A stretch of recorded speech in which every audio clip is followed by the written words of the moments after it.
I'll see you when I get back. And he's like, okay, Daddy, love you, and I'm going to finish watching Pokemon. I remember it like it was yesterday.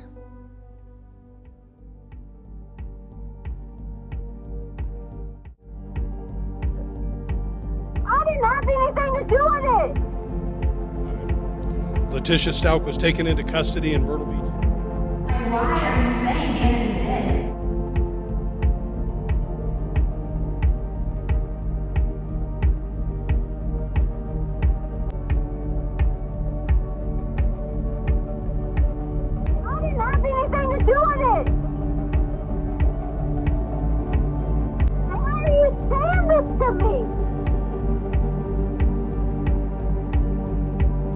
Seen my little man, because I want to live this earth knowing that justice was served for my boy.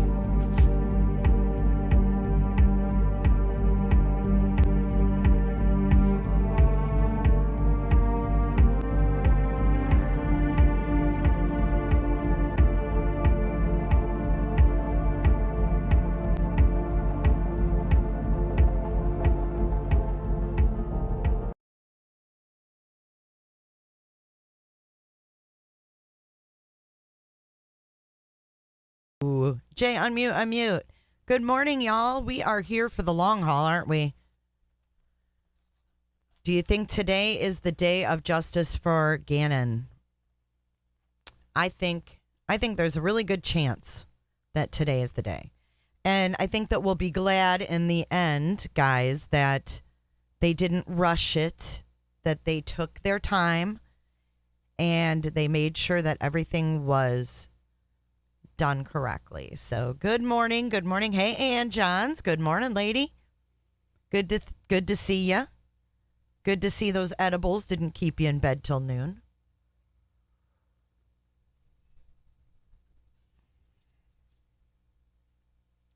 Oh, is the judge up? Okay, let's see. Let's go to our intermission screen for a second. Hold on.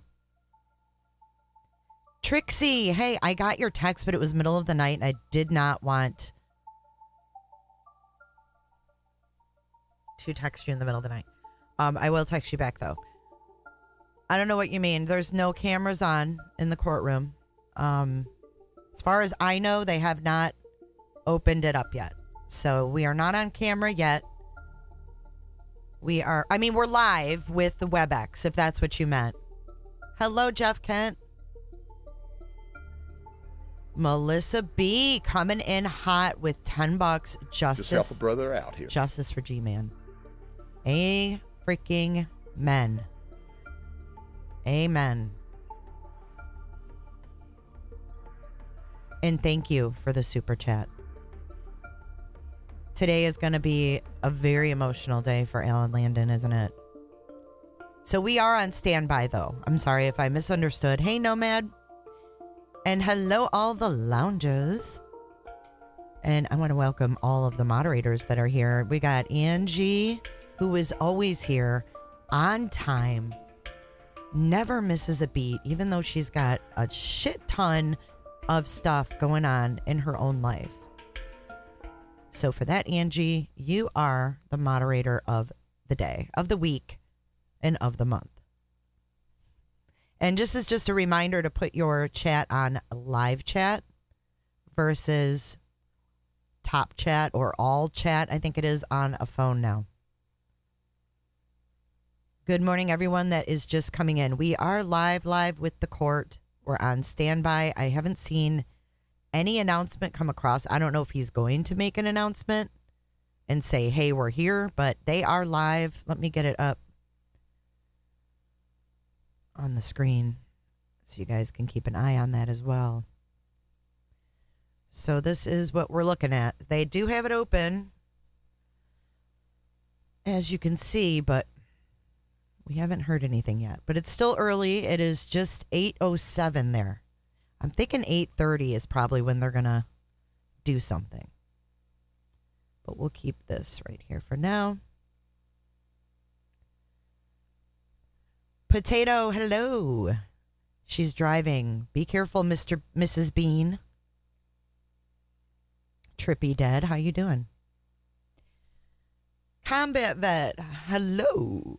Good morning. Does everybody have their coffee? Hello, Jimmy Rano.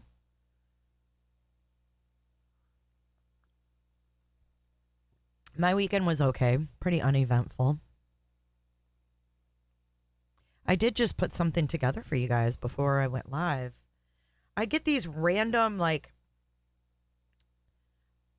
things from Reddit, and it makes these thoughts go in my head, and I start to look back. Of course, Idaho 4, right?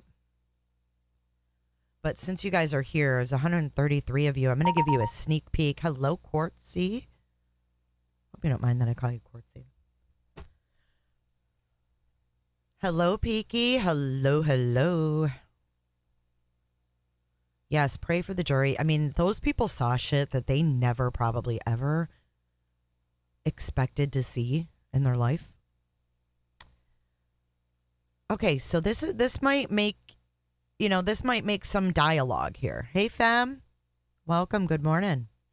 This might make some dialogue with the Idaho 4. That was horrible, Jason. The shooting in Allen, Texas, you guys. Oh, my God. The video that I put up, YouTube took it down. YouTube took it down. Crazy Acres, if you're seeing a black screen, you may want to exit and come back because it's not a black screen. But here we go. Combat Vet, thank you. Coming in hot with $9.99 at 10:09. Oh, it's a sign. It is a sign, y'all. Oh, let me turn on the alert box. Help a brother out. Grady Judd always pipes in when you guys help me out, so thank you so much for your support. Hi, Britt. Mike Sanner. Hello, Mikey.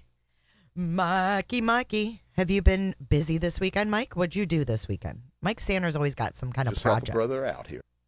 Look, double for Combat Vet. Whoop, whoop. She said, we came home, we planted flowers on the side of the house. Who planted flowers this weekend? Did anybody plant flowers?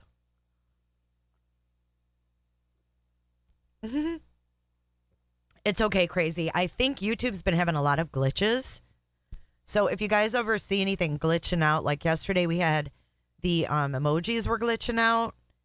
John, I don't know if he's here listening, but John got timed out because it looked like he was spamming with emojis, but it was really a YouTube glitch. So, you know, Jason, I saw that the shooter was a Nazi and like a white extremist, but he's Mexican. I don't think I've ever heard of white supremacist Mexicans because they're not white. So why would they be white supremacists? That doesn't make sense. Like, why, if you're Mexican, why would you be a white supremacist? Like, that doesn't even, I didn't get that part. And then, did you see, Jason, one of the interviews they did was with some lady who was like, oh, my husband's a federal agent, and I called him. I was in the mall, and I called him. I was like, what? What are the odds that the press finds some lady and her kid in the parking lot after a shooting, and her husband happens to be a federal agent? I'm like, what? Sometimes I think some of these interviews are fake. Jammers, I almost spit out my coffee. Mike says, I've been upgrading my studio again. Oh my God. Please, I don't want to know what you're doing. What are your upgrades? Like, I want to upgrade mine too, but I don't know how to upgrade. I feel like I'm at the max of my mental capacity. Yeah, how is a Mexican dude a white nationalist? That makes sense, right? All of the world is a stage. Maybe. All right, I'm going to give you guys this 2-minute video. I want to see what you guys think. Maybe it'll be thought-provoking, and maybe you'll be like, you know what, Jay? Creep town, dude. Maybe you need to go smoke another one this morning because you're just not with it yet. But let me know what you guys think. Check it. 2 minutes.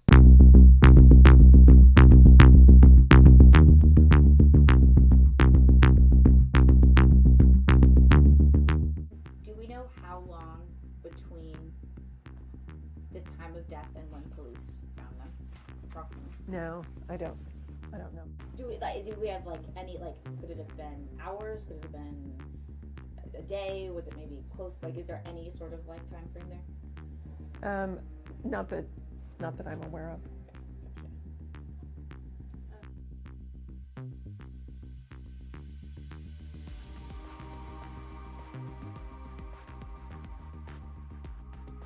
I got the call just a few minutes after noon that there were 4 homicides, but I didn't go to the scene because of law enforcement doing their investigation first.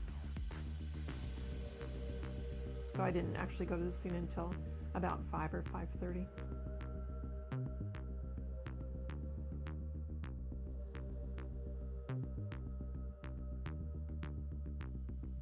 Well, law enforcement goes through and looks for any evidence, takes videos and pictures of everything in there, and they'll start talking with people. So I don't really need to be there for that. They can't move the bodies. I mean, the bodies have to stay as they were until the coroner gets there. So those are really that's what my job is. Well, there was a lot of blood. It was a very sad scene with 4 murdered college students. I believe that the press release was that they were from a sharp object. So stabbings. Yeah, we'll know more after the autopsies tomorrow.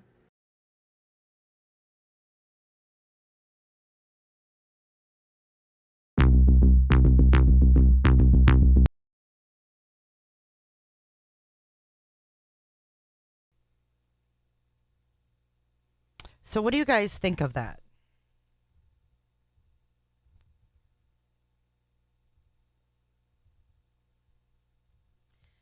On the 17th of November, she released a press release stating that the victims died at 12 noon. I know. Television eyes. I noticed her grin too. When she said they were stabbing, she was like, yeah, like she enjoyed that. Fucking weird. But she released, that interview was on November 15th. And she's like, I have no idea what time they died. I didn't get there till 5:30. And then she releases 2 days later on the 17th that they died at 12 noon. And then she states another thing is that law enforcement can't move the bodies until she gets there. So that means if the sheath was underneath Madison Mogen, they wouldn't have seen it until she got there at 5:30. Hello, Shamrock. Good to see ya. Good to see ya. So I don't know, man. It's just weird. Yeah, and she said they were all sleeping, and then I'm going to look into that too. That was like going to be part 2 of what I'm going to put all of this together and do a live stream. But there's another part, Crystal, good point, is that she said they were all in their bedrooms, and then there's another conflicting thing from her.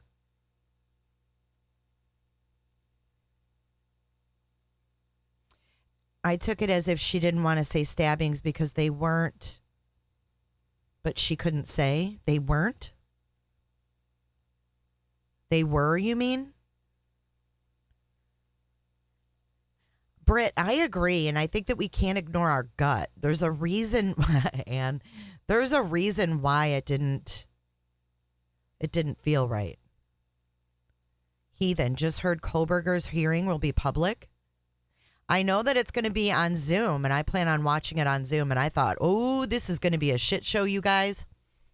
When they published the Zoom info, and they published it publicly, I thought, oh my God. So is there a difference between a stabbing and a slashing death? I didn't think there was.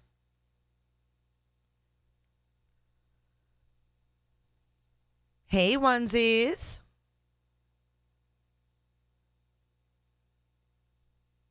She said in the beginning of this interview, too, she's like, I've been the coroner for 14 years, and I was just voted in for 4 more. I was like, oh, Lord, help. RRR, what's up?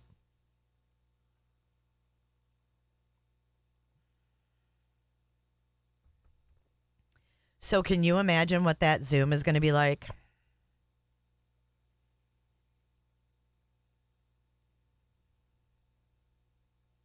The grin on Fry's face made me glad my mom stopped following the whole thing because I know she would have sensed it too.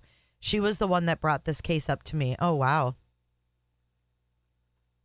It might be delayed. Yeah, maybe. Hello, Crime and Crochet in Michigan. So here's a couple other screenshots from Reddit. Well, this one's actually from an article that I found. And then I found this being talked about on Reddit.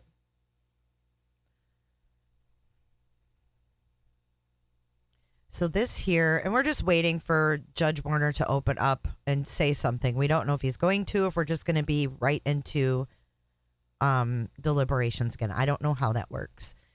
We're just passing time right now because I feel like being chatty. Of the 4 University of Idaho students who were found stabbed to death in a rental house, some were killed in their beds. The Letecia County coroner told CBS News Friday. Coroner Kathy Mabbitt would not provide any further details. She noted, however, that earlier media reports stating all victims had been murdered in their beds were not accurate.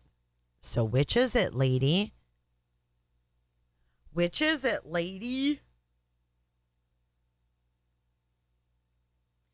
And then this is not confirmed or anything, but this is something that several people said that they had seen somewhere. I don't know if it's 4chan or what, because I don't go to 4chan. But this person, Dr. MX Cat, said that they read that M was struck 2 times and K had the most physical damage with over 50 wounds. This is what I read, that this information supposedly came from the coroner, with a grain of salt, respectfully. I also read the golf clubs were involved, with damage being done to one of the girls' face. I've read so much in the last 4 months, so much information, and without truths that we may never know.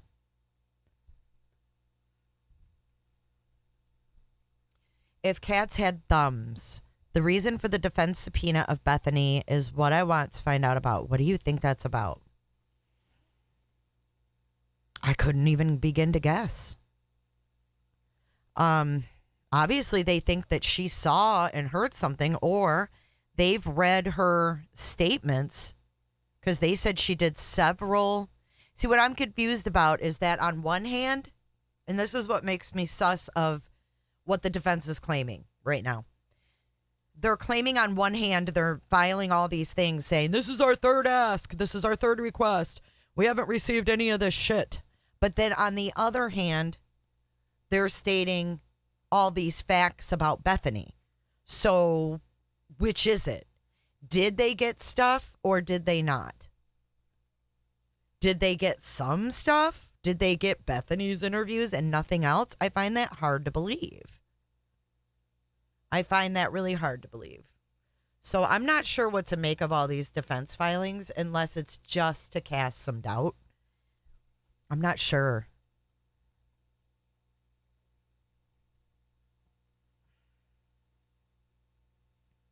Right, Monica? I don't know.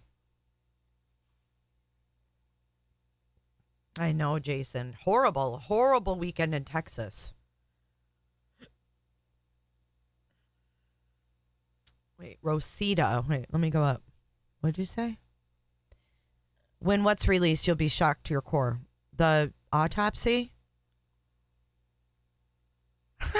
Darius says Dr. Lewis just diagnosed Jay and everyone in chat with DID.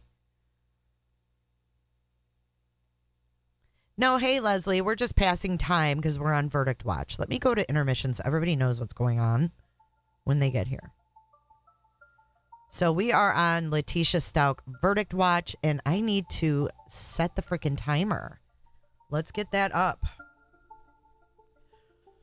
Let's get up the verdict watch timer. I almost forgot.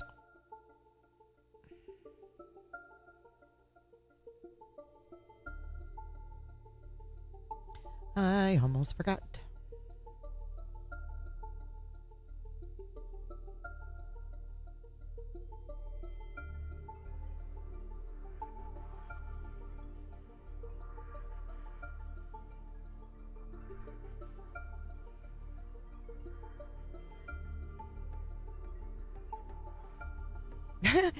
According to Darius Trucker, he says we all have DID. I have did, you have did, we all have did. Hello, Jamie. Good morning in Cali. Starts at 11. Really? I thought maybe they were early, so I guess better late than never. I'll get a poll up, Casey, and we'll see what everybody thinks. I think that everybody's thinking it will be today. That's what I'm thinking. But my thinking has gotten me in trouble before.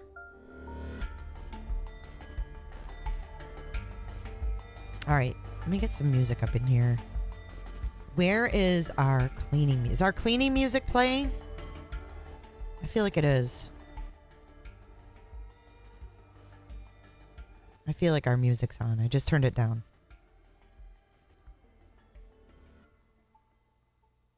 The clock will start in 8 minutes.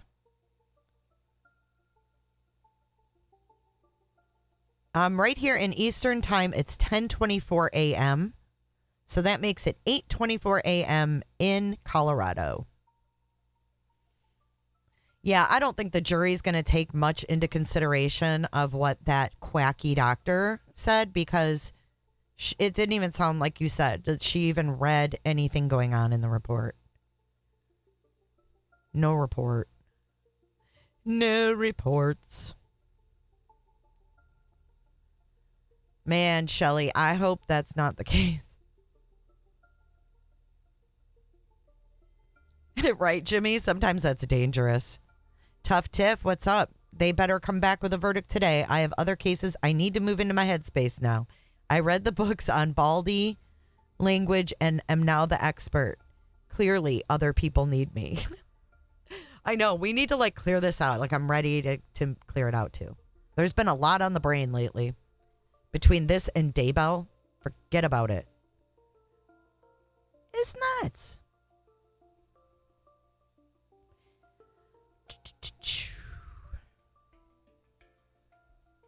All right. So what was I going to do? Oh, the timer. That's right. I guess we're not really on time yet. I guess.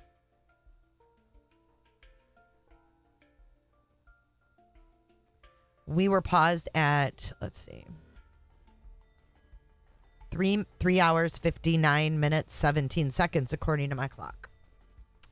According to my clocky.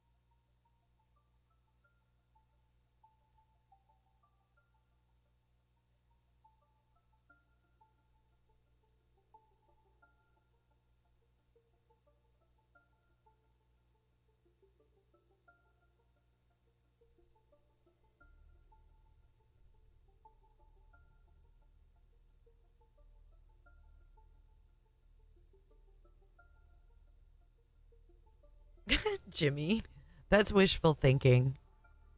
I wonder how she will react.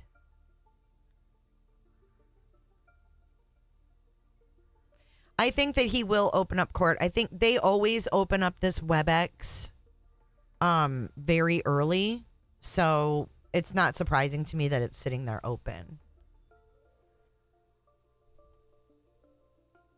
But let me get the timer up. Get the old timer up. And then hopefully we start up 8:30 here. Or 8:30 there. I don't know. I could have sworn he said it started at 9, but what do I know? We are paused, though, we are frozen at this moment in time. And I want to give a big, huge thank you to all of our supporters that you see scrolling across the bottom of your screen. Your support means more than you know. My other channel was demonetized by YouTube. Still working on that. And this channel, obviously, was not used very often. So building it back up takes a little bit of time. And I just appreciate all of the support you guys have given just by being here and, participating in the chat, interacting and liking the videos and everything else that you do. So thank you so much. Maria might have a meltdown when the verdict is read. I don't know. Do all what, Rain? What are you talking about?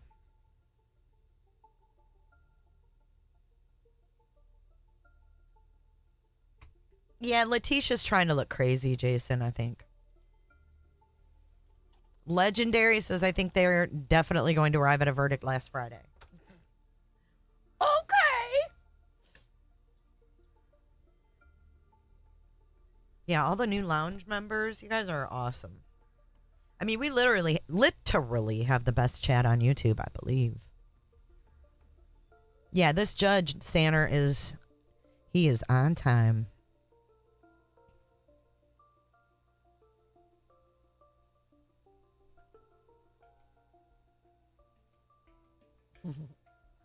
Right, Jenny? She would have been able to show off all her different... That's Maria and Eduardo. Eduardo. I heard Eduardo with like a G.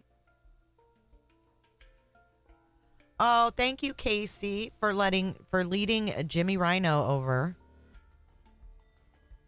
What was YouTube's reason, Jay?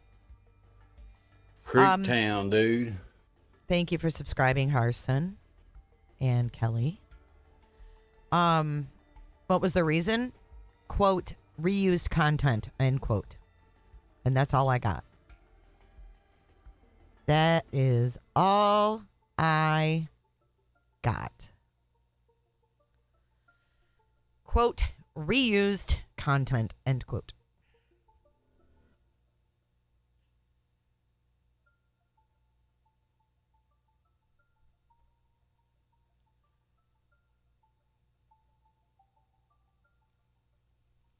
Which really sucks. I thought too, Katie, but it's only 8:30 there, so we got a half hour until 9. Oh, I know. Shabusiness is crazy. It's none of your shabusiness, though, what she does.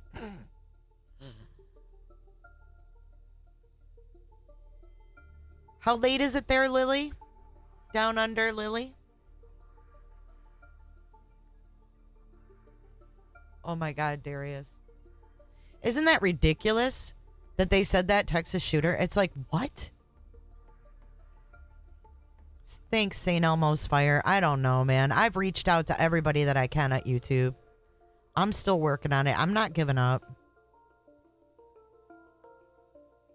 I mean, other people that do junk can get monetized and stay monetized, but it just seems unfair. Lily, 12:31 a.m. You are a trooper. You must really love American crime to be such a trooper.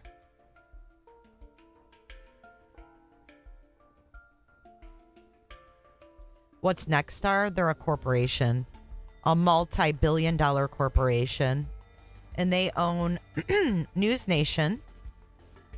They own 65% of the affiliate networks across the U.S.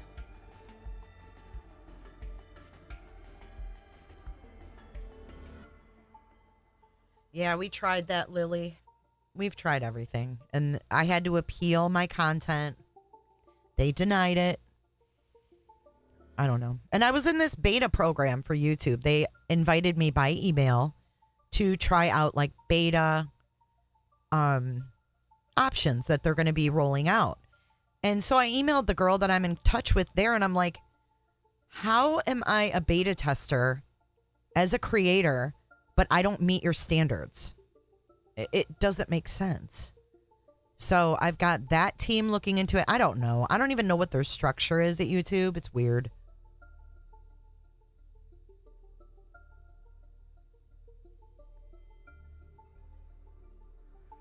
Lucia, I don't know what you're watching that the judge would be on your TV, but you must be hallucinating. Because I'm logged into WebEx. You see it right there.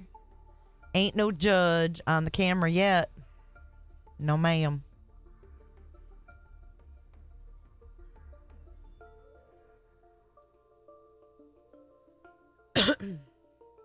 Probably, Leslie. Everything gets me in trouble.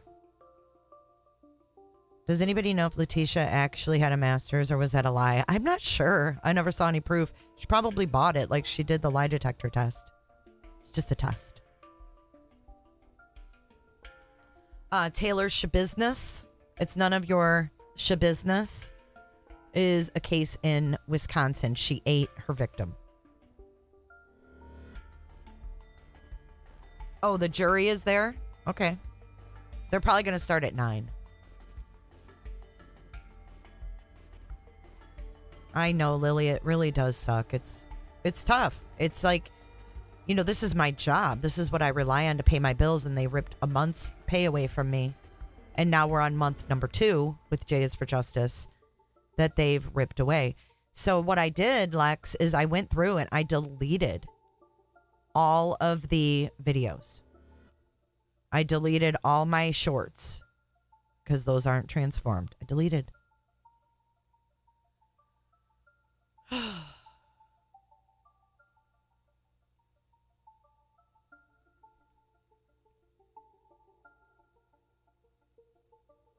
KK, are you in Wisconsin?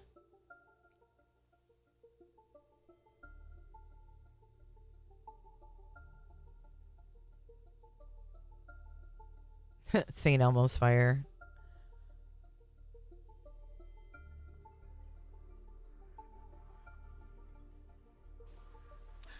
Okay! I don't know how you can miss someone who harasses victims, but to each their own. I personally think that's pretty shitty, but I'd rather keep that kind of shit off YouTube. I don't do shit like that. I don't talk about people. I don't bash people. I don't drag other creators. I don't bring fake news. No, I'm not, Lily. I haven't been paid. They took my they took my money that I made in March that I was supposed to get paid in April. So I didn't get paid in April. And now I'm not going to get paid in May. Well, I will from this channel, but not from J is for Justice. So that's that. All right, let's open up a poll and get this show on the road.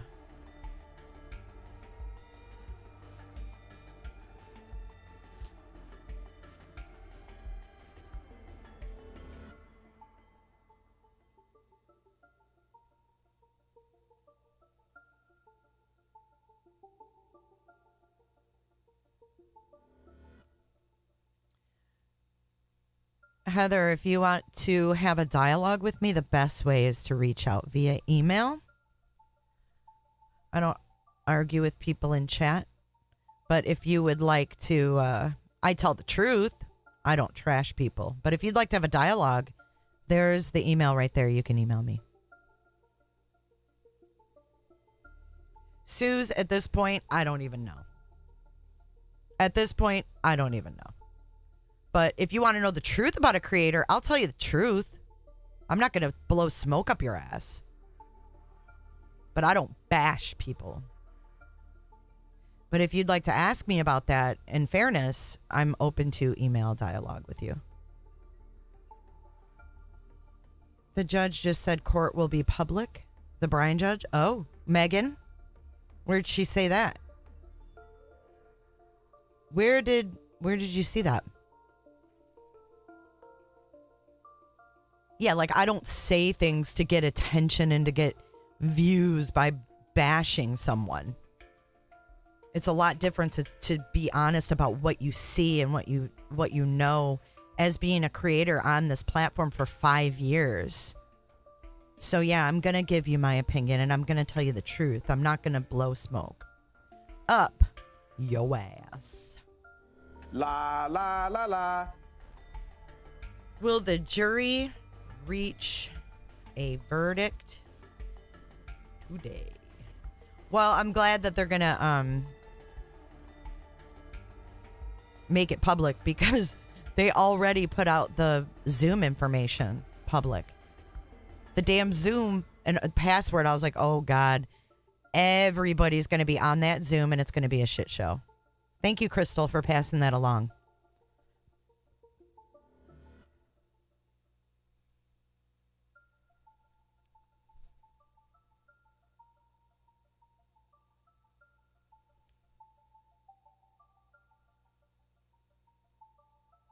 Yep, Lexi, they're really picky now.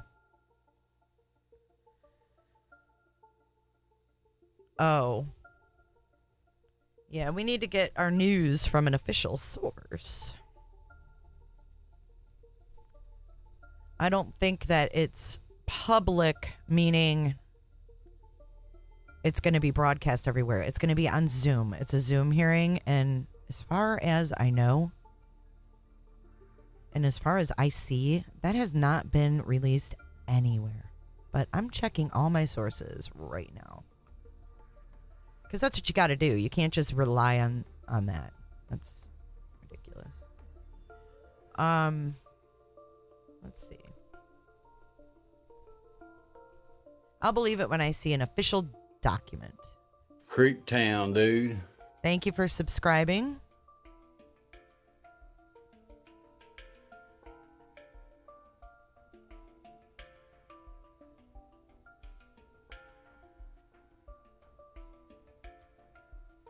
Yep. Nothing has been announced. The only thing that has been announced is it's going to be on May 22nd, 2023 at 10 a.m. Pacific Standard Time via Zoom. There is no other information about it being public, and it says clearly on this order that it may not be broadcast or recorded. So, yeah. He's got paperwork. All right, let's go to the Idaho site.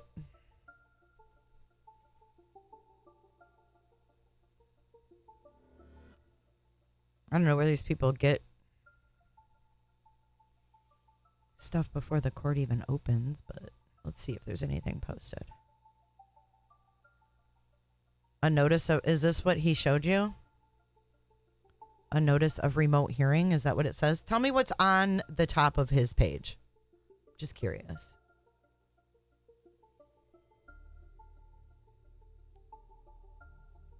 All right, Lucia, that's cool. But, like, I don't really want to be a billboard for all the other people that are also live. Just saying.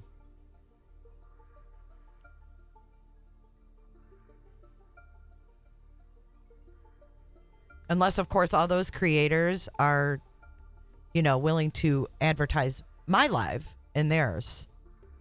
That's awesome. Quartz, your birthday is the 22nd of this month? That's awesome. Yeah, they're starting at 9 o'clock Mountain Time.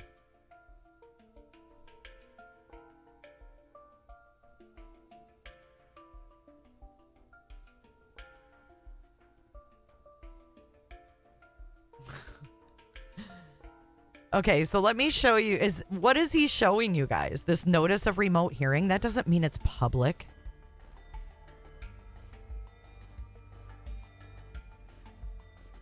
Oh my God.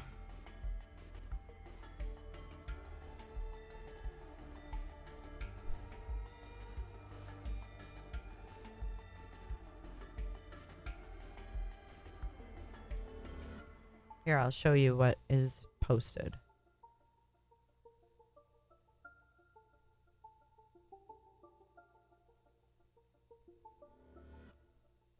This is it. Notice of remote hearing.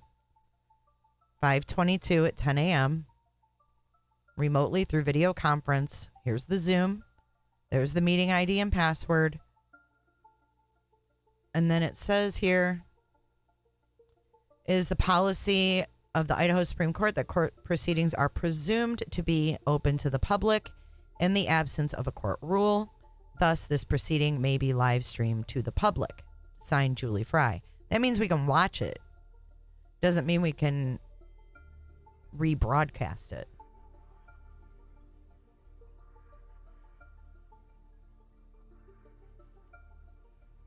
For best practices, let's see what their best practices are.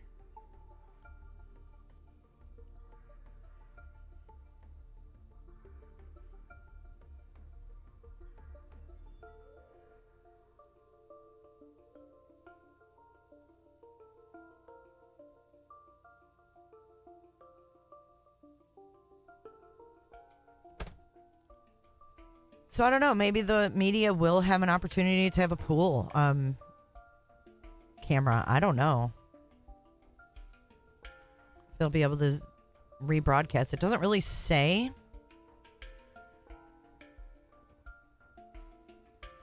It says it's live streamed to the public, but it doesn't say anything about recording. But I think back here it might.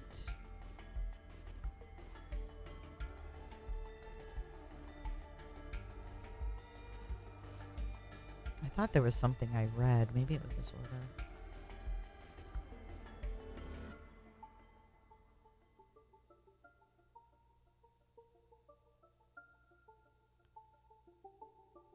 Right here. It is further ordered that any recording or live streaming of the Zoom proceeding is prohibited.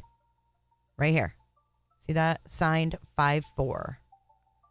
So there is no recording or live streaming prohibited. And yes, I'm sure I'm not watching an old WebEx. I just logged in to the webinar. It has not begun. It starts at 9 Mountain Time. It's 8:45 Mountain Time.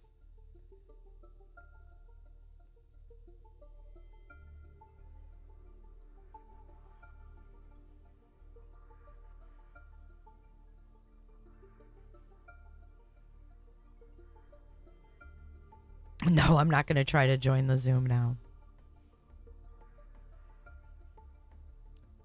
You can join this, but you can't broadcast it.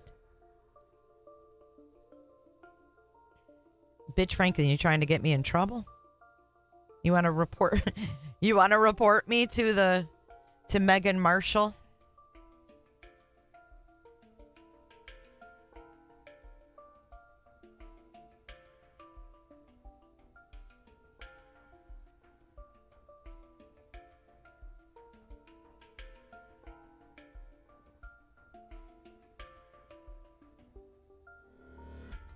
See, this is what I'm talking about. All reports, notes, recordings, and photos.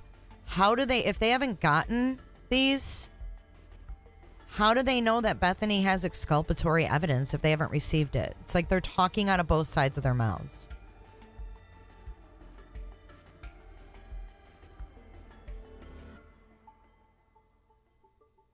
But there you go. It's not public. It's just on Zoom. It's a public hearing, but it's not able to be broadcasted until they have an order that says it can. And right now, there's not. Not to say it's not coming, but as of right now, there is none. Well, I hope not, bitch Franklin. Broadcast it on a burner channel. Broadcast what? Oh, the thing. Why? Everybody can tune in. Everybody can log into it. And trust me, they will be. Pearl Strand, I want to thank you so much for your donation to Venmo yesterday.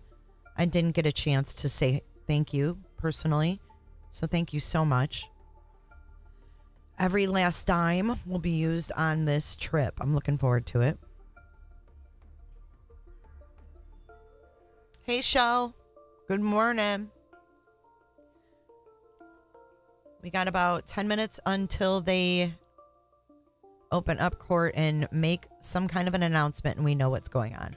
So I will be back in about 7 minutes.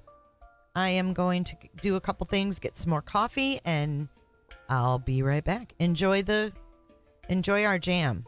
I'll turn it up a little bit for you.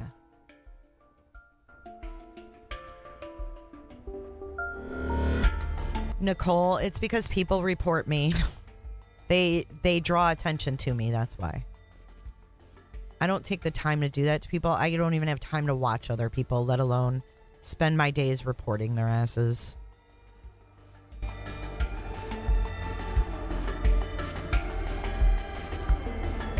But happy Monday!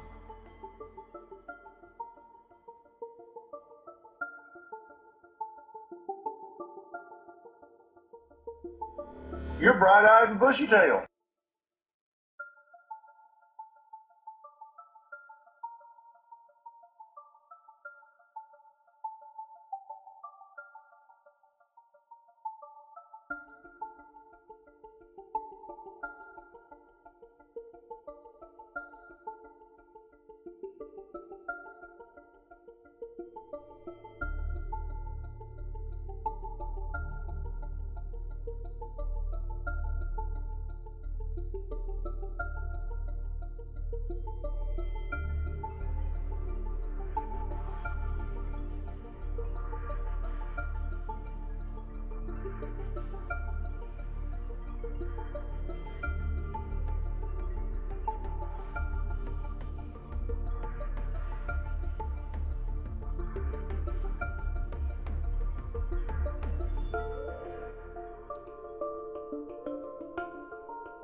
All right. We've got about 5 minutes until 9 o'clock Mountain.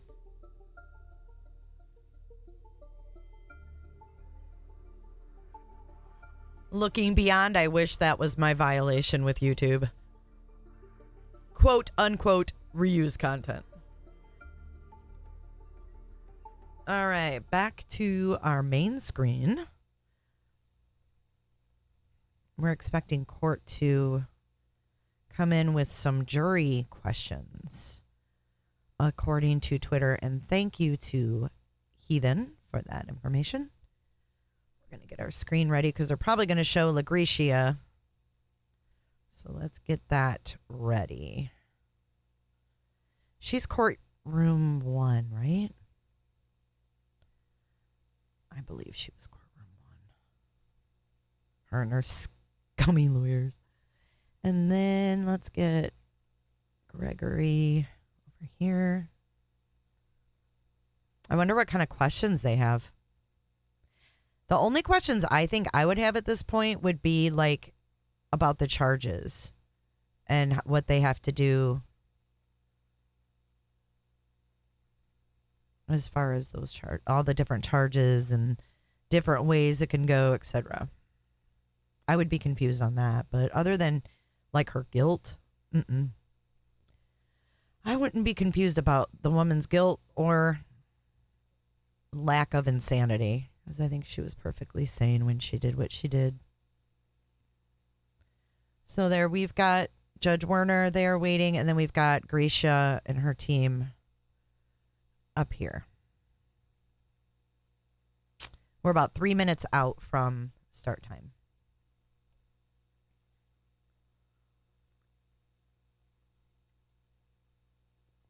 Oh, wow, Brittany. Did you feel the bad vibes from there?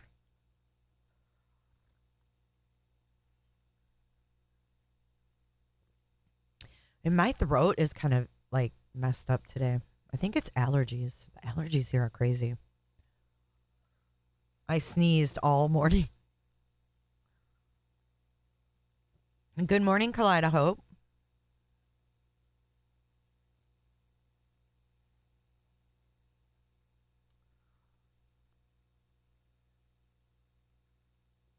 If you haven't liked this video, please take a second and give it a quick thumbs up or thumbs down, whatever you choose.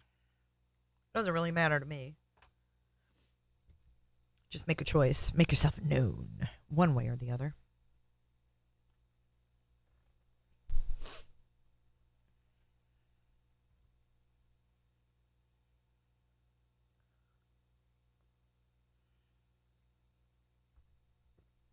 So what trial are we going to watch next? What's coming up next? It looks like Chad Daybell is not going to be until next year now.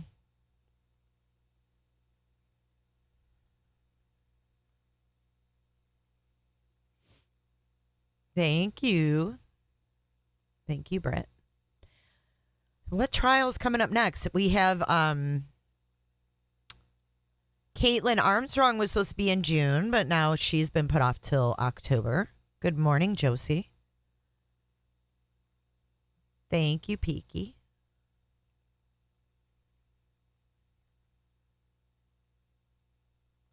Lacey, I know. I love being outside too, and it's like, oh, it just it wipes you out. Does it wipe you guys out? Because I get to the point where I just can barely keep my eyes open. I'm just like, oh. Like, I used eye drops this morning because my eyes felt like glued shut. Daryl Brooks 2.0. Oh, what about that one guy? The dude, his wife is like worked for the FBI and it's some weird dealio.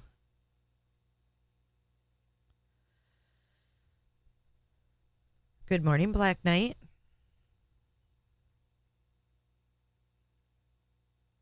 All right, it's 9 a.m. Mountain Time. We should be opening up shortly.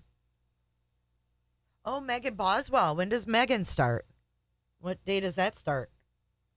Hey, good morning, KC. Good morning, Kelly.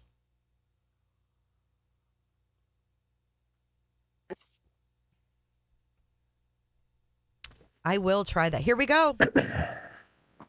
Good morning, Judge. All right. Court will call 20 CR 1358, People versus Letecia Stauch. Record should reflect the jury is not present in the courtroom. I've asked everybody to be here because I've received a question from the jurors. It's actually two questions. The first one is, can we have an index list of all exhibits? And do we have that? An index So we have two different versions of the exhibit list that we brought based on Mr. Sproul giving us a heads up about this. One has every exhibit, even the ones that were not admitted. And then we have one that's pared down that has every admitted exhibit, which I think would probably be the best one for the jury. Right, I agree.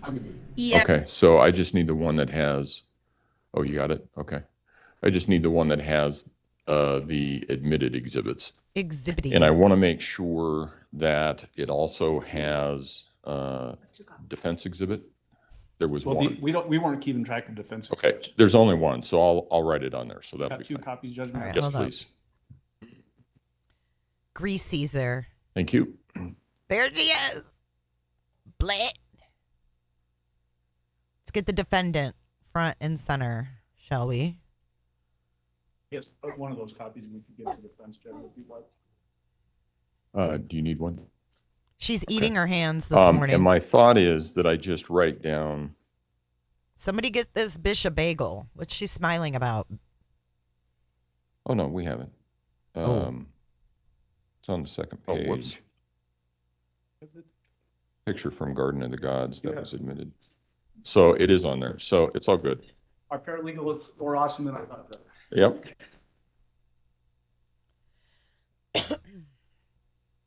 Won't say her name in case other jurisdictions don't want to hire her. I get it.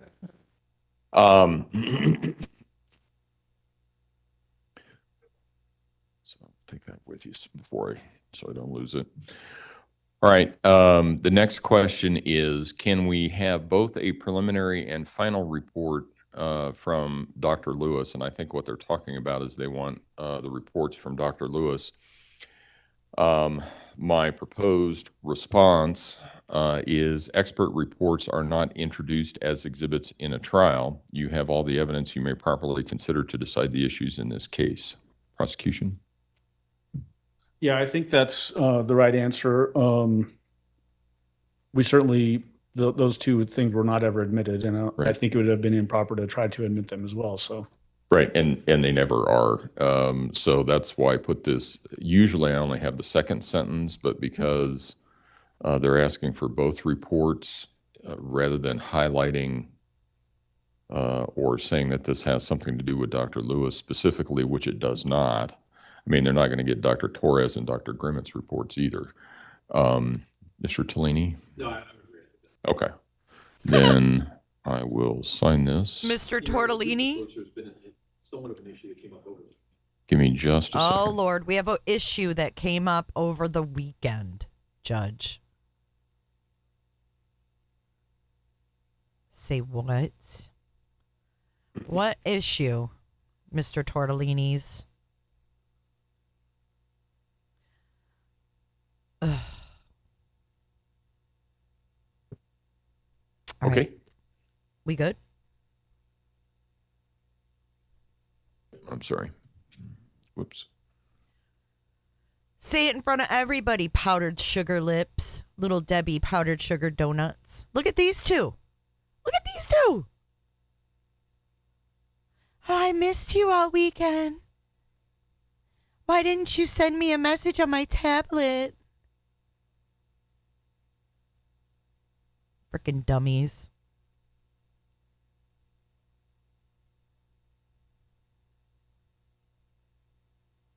I have no idea what's going on with my windows.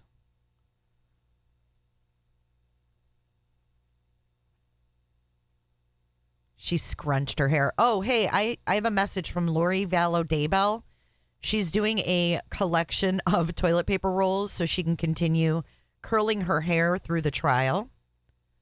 So if you'd like to donate, I'm sure you could send those right to the Ada County Jail in care of Lori Vallow.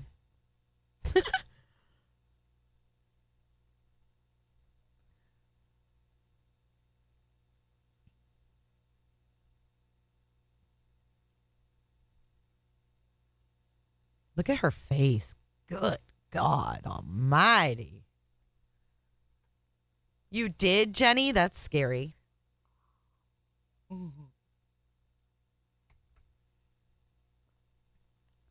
Did they drink out of the same? I don't know. I wasn't watching. Let me get the other screen up, though. It's raining. Doesn't it rain a lot out there, Flo? Isn't that like your guys' thing-a-ma-dang? Thing-a-ma-dang. All right, we'll get the judger down here. Right. So we've sent back the jury. Okay. We're going to send back the exhibit list and the answer to the question that I've already given you. That takes care of everything at this point in time. Oh, we're back to jury or verdict watch in a minute. I'm still going to give a 30-minute warning with some grace for the people to get here. I know that it may take them somewhat longer. Can you give me some idea of generally where they might be coming from? Well, I think we've got Landon and her family here. Al and his side of the family, I'm sure, are just waiting for us to give them a call. They live in town. So I think in all likelihood, we'll be fine with 30 minutes. I'm just saying if that becomes an issue. No, if it does. You never know. Right. And you've been very gracious with that the whole time, Judge. So just let me know and we'll deal with it. Otherwise, I'll let you know when I hear something. Okay. Okay. All right. Stand up!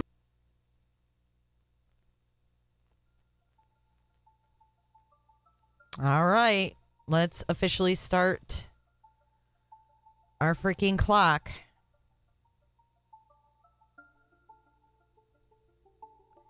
I don't know if that's exactly right. I can adjust it if we figure out that it's wrong, but it's pretty close.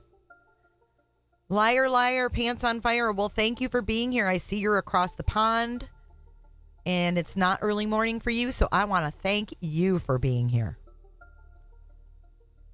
Nomad, right? What is with their freaking love fest? Gosh, is it always like overcast too, Flo?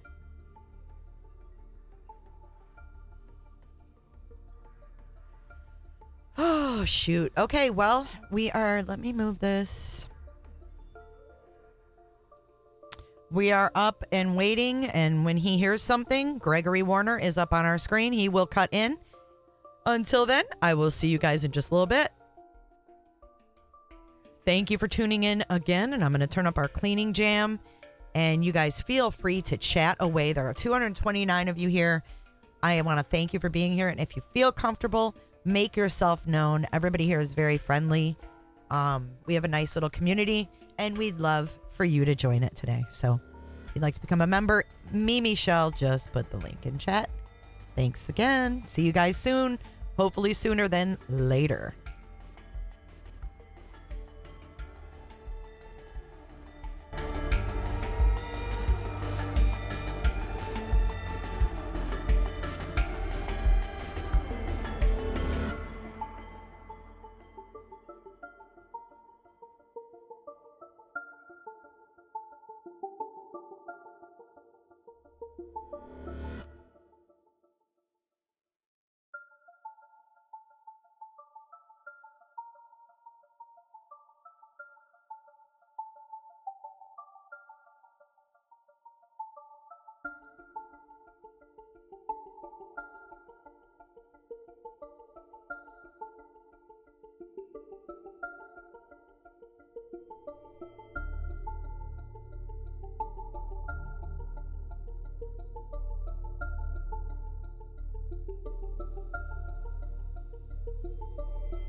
Lily, thank you so much. Do not apologize, and thank you so much. I appreciate your support more than you even know. Thank you, Lily. From down under. I love it.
Creek Town, dude.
Just help a brother out here.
Just help a brother out here.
Just help a brother out here.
Holy hell. We've got a verdict, guys. Short of 8 hours in, we've got a verdict. Going to be read in about 25 minutes from now. Let's change. Oh, Shell's calling me. Check this out. Watch. Hello? Hey. Wait, hold on, Shell. Let me put you on speaker. Hold on. What's up? Shell? Yeah, can you hear me? Yeah, Janice just messaged me. What's up? The guy just got home. There's a verdict. All right. We are live. You are live. Say hello to everybody, Shell. Hello. Mimi Shell coming in hot with the verdict news. All right. I'll see you in the chat. All right, bye. That's how we roll, people. All right. So at 2:20 Central Time, which would be 20 minutes from now, 3:20 Eastern Time, we're going to have that verdict read live. Let's get our screen ready for the reading of the verdict. Let me get my face off of here so we can make room for Letecia and her lawyers so we can see their faces and their reaction. I wonder how they're going to set up the courtroom for the reading of the verdict. Are they going to have a camera on Gannon's parents? Are they going to have a camera, zoomed in on Letecia? Are they going to change the format, you think? So let's do a quick poll before they come back. And let's... Oh my God, what am I doing? And I have a feeling we're going to have justice for little Gannon today. Just a gut feeling, guys, but let's throw up some blue hearts in the chat for Gannon. Please. 85% of you were correctamundo when you said, yes, there's going to be a verdict. So let's start a poll. What will the verdict be? Guilty. Guilty, reason, insanity, or innocent, or not guilty,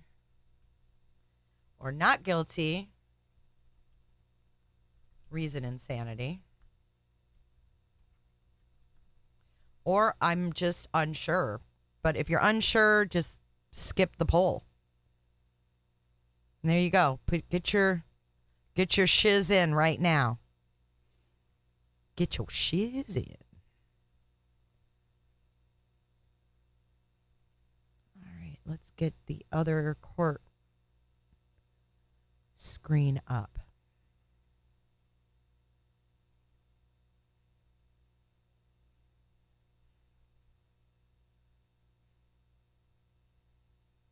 Just in case. We're going to pull up Courtroom 2. I think.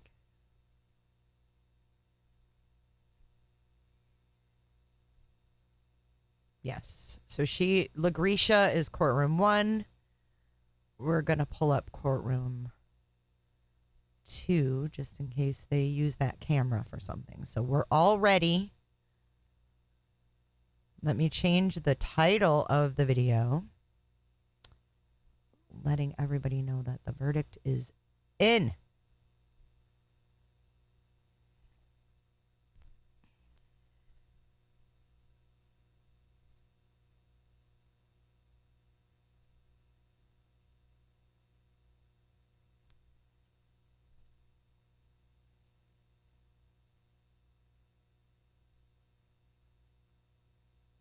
I think it might have taken them a long time, too, to fill out those forms.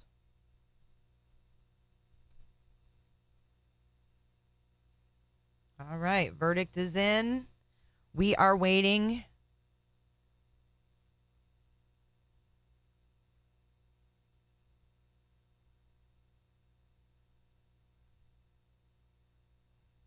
for them to open up the chat or the WebEx.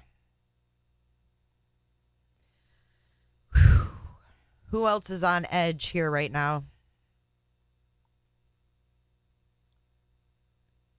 I just don't see how it's possible that they can't find her guilty after how many she overkilled that boy. I don't see it plausible that they would find her anything but guilty. Straight guilty. And Jammers, thank you for the information that if she is found straight guilty today, they will sentence today. So the verdict will be read and it will be followed up probably by a brief recess and then sentencing. And then we don't have to see her again.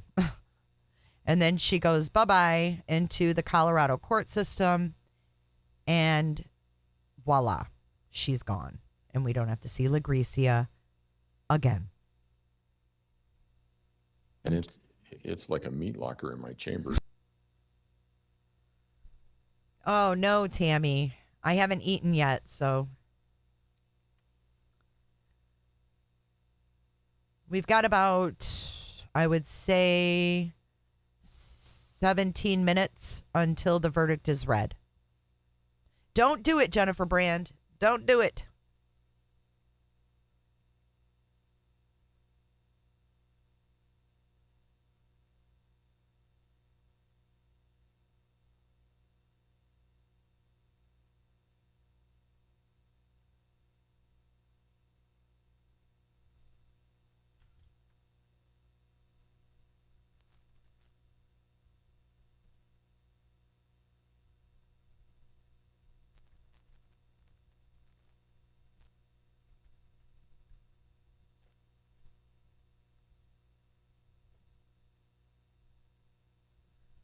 Okay. Now we've got everything set.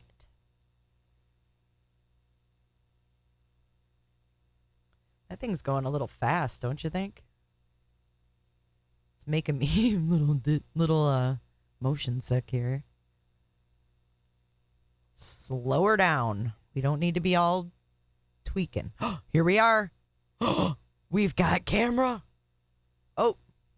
And they turned it off. They're probably going to adjust the cameras. So bear with us, guys. We're going to see what happens here.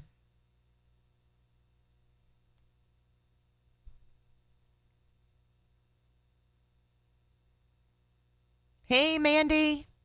Uh-oh, Mandy. Sick kid's not good. We have a verdict, and it is going to be read in roughly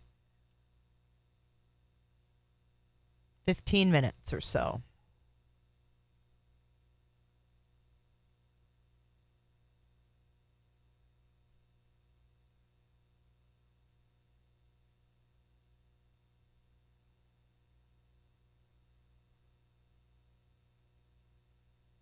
There we go. And we are ready. We're ready for it.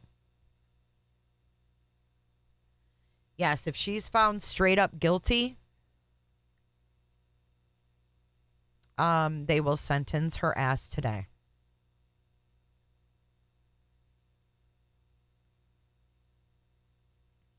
How did they appear and then disappear? Did you guys see that?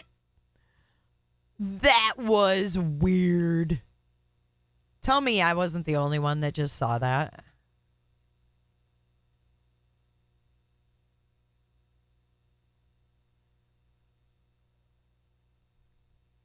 Everybody, get back here for it. Verdict is in. It is 3:06 p.m. Eastern Standard Time. We are reading this verdict at 3:20.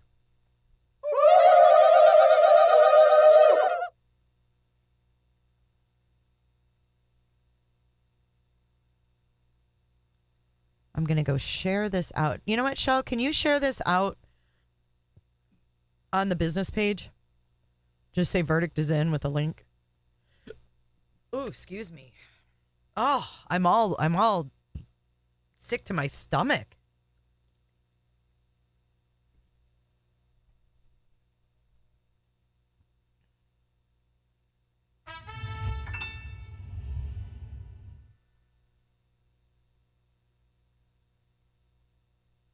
Jammers, welcome back.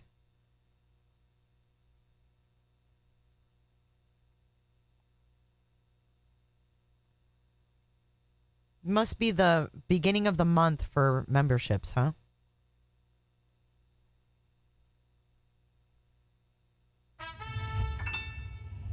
See what else I missed while we were on waiting. Angie B, thank you for your super chat. Just help a brother out here. Jackie Taylor followed on Facebook, and Kathy Phillips followed on Facebook. Thank you, Kathy and Jackie. Christy and Janice CR super chatted, and so did Joe. Thank you for your support. Melissa B super chatted as well. Justice for G-Man. I missed that one. Just help a brother out here.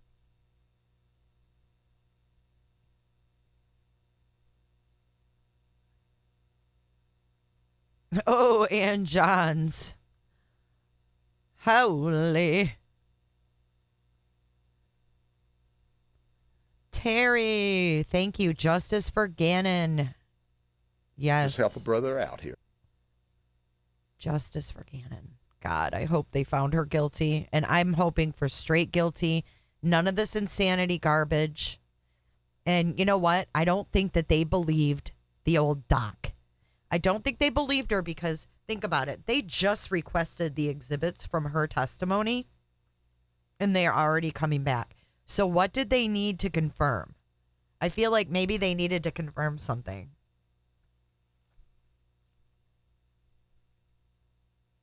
Let me see where you guys are at with this poll. We were just short of 8 hours of deliberation, too. And I wonder how much of that is filling out paperwork.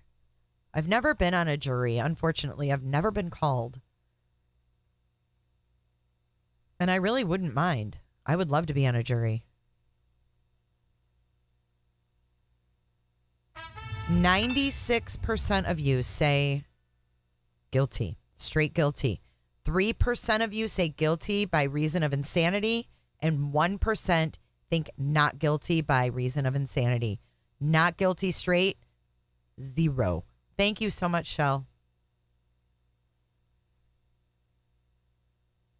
Get your votes in. We only have 112 votes.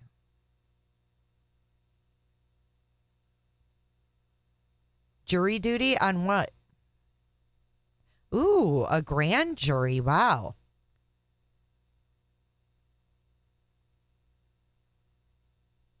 I know. I want to hear from the jurors, too. Straight up guilty as F, Jimmy Rhino.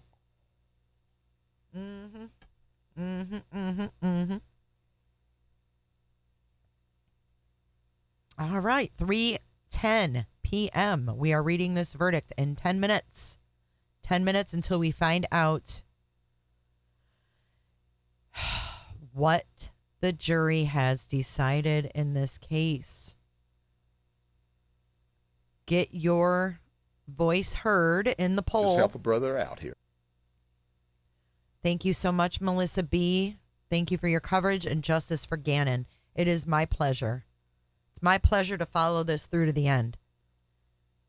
You know, I just had a phone call with Caressa about, the Heidi Broussard case and talk about seeing it through to the end. That one ended in a plea deal, which was, pretty disappointing to not, get those answers. But understandably that her mother didn't want to sit through a murder trial for her only daughter. But justice means a lot of things to a lot of different people. And today, I hope that we see justice for little Gannon.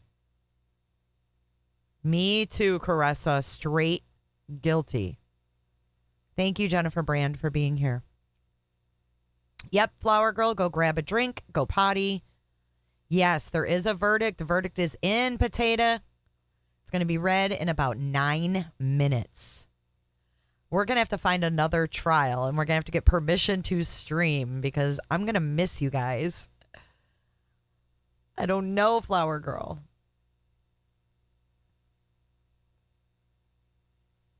He says guilty. Your dad says guilty.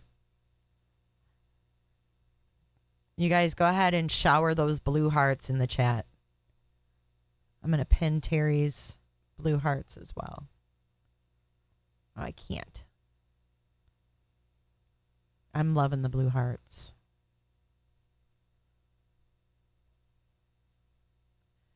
Get your poll votes in. We've got 125 votes, 97% guilty, 2% guilty by reason of insanity.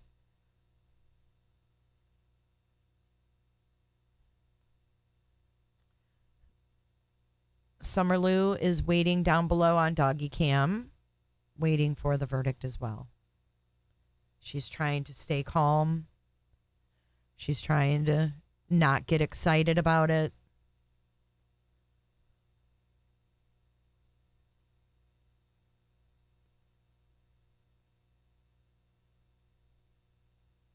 Go ahead and if you guys want to put lots of blue hearts, go ahead and put exclamation point justice, I believe. Yeah. Exclamation point justice.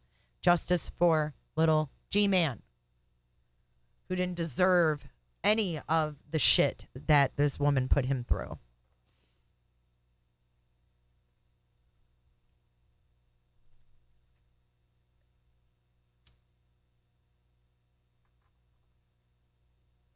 I just don't think that the jurors are going to see the insanity in this lady, because the way her and her attorneys behaved, I don't feel like it was, any kind of insane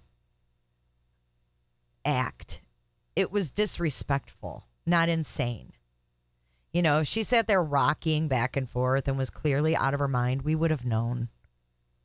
I don't think any of those people bought her act, and I think it's an insult to their intelligence to think that they would.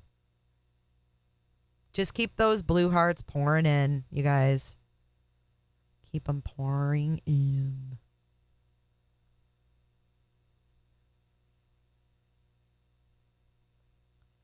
I've been praying for this jury. I've been praying for this jury to make the right decision. And I think that they will. I have a good feeling. Mandy, did you see that? He's Mexican. He's a white supremacist. It doesn't make sense. How can you be Mexican and think that white is the supreme race? It doesn't make sense.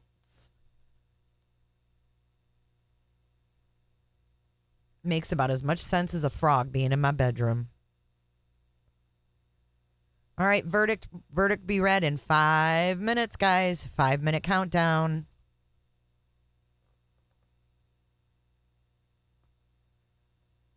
Get your votes in the poll. We've got 5 minutes.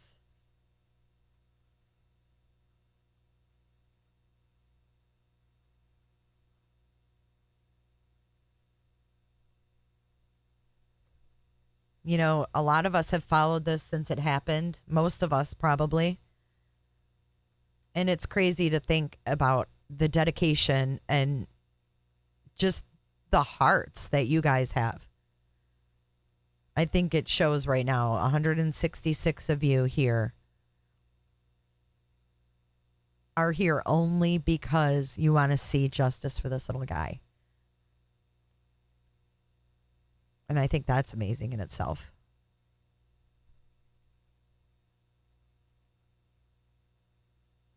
The defense typed the final report. Oh, yeah, that's right. That's right. Actually, we saw her earlier, and it looks like she washed her hair for the big day. She washed the greasiness for the big day. Very greasy. But she's still... I heard Eduardo with like a G. Miss Stanky. Stauch? Stauch. Stauch. Miss Stauch? You know what? I think we need to watch this once. But I'll see when I get back. And he's like, okay, Daddy, love you, and I'm going to finish watching Pokemon. I remember it like it was yesterday.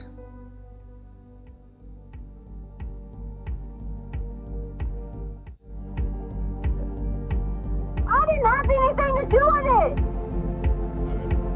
Letecia Stauch was taken into custody in Myrtle Beach. Then why are you saying Gannon is dead?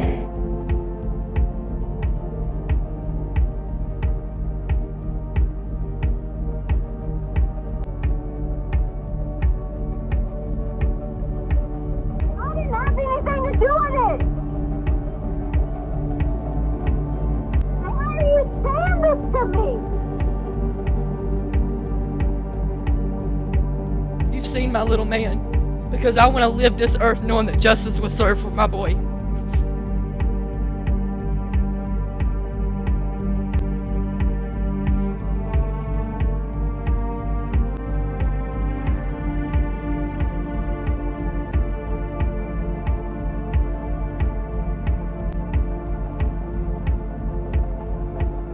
Justice for G-Man. 3 minutes away. Oh, I'm sorry, Melissa.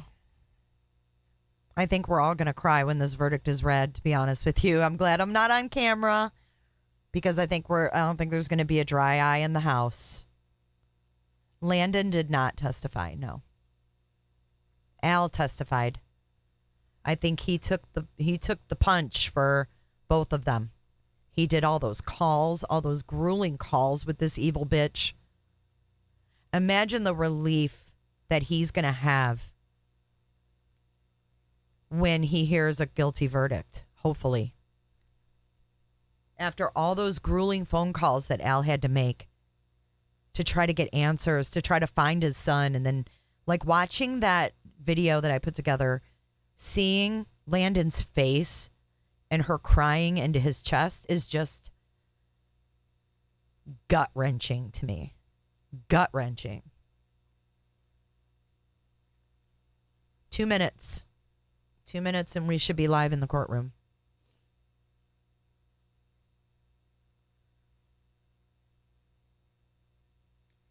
Schmicky, thank you for your donation too, by the way.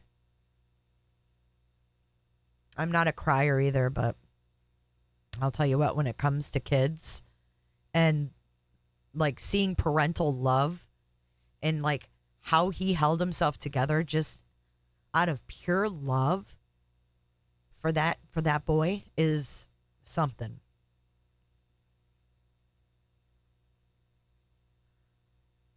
Very commendable. And I mean, I think any of us would do it.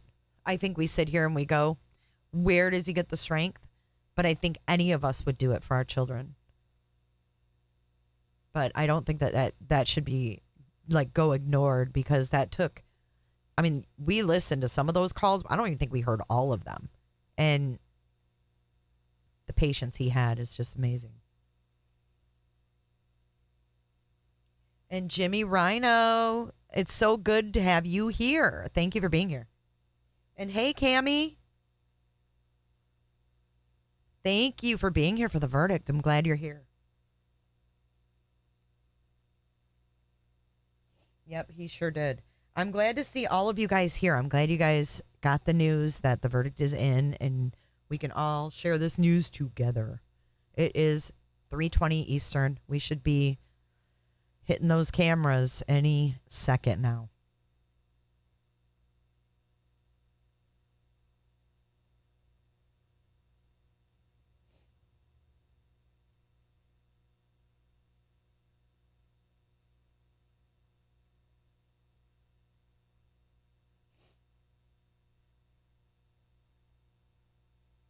Appreciate the kind words, Jimmy Rhino.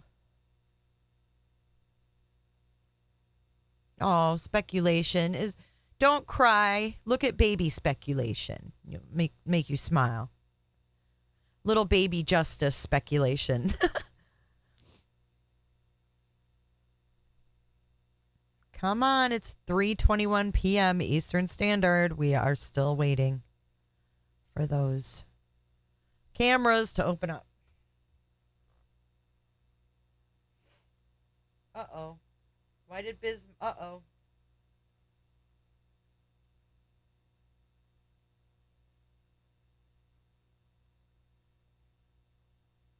I hope someone reversed that. It would be. It would be really hard to hold it in, huh?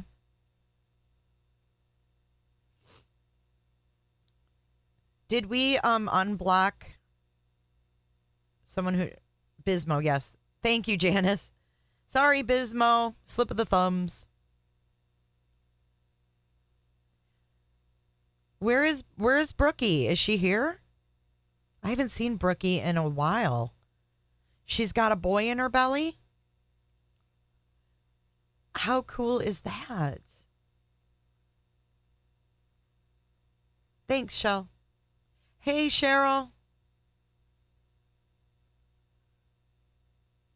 Is Brookie here? Oh, there you are. Sleuthin' from the womb. Get out. Congratulations. Congratulations on the baby boy. How exciting. Now we got to know names. Terry, G2G coming in hot. Thank you, Terry, for your super sticker. She says, knockout.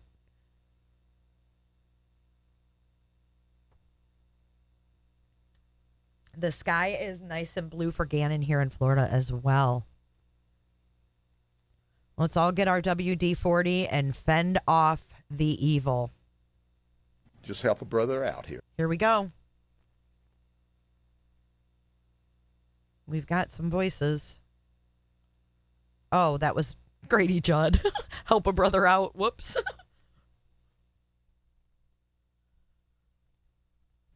Wake up. Thank you so much, Terry, for your generosity. Australia, 5:22 a.m. You are hardcore.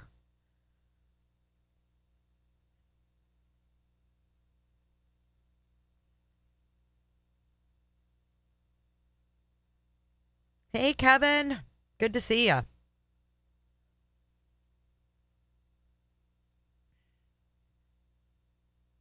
Instead of mace, we all need our WD-40.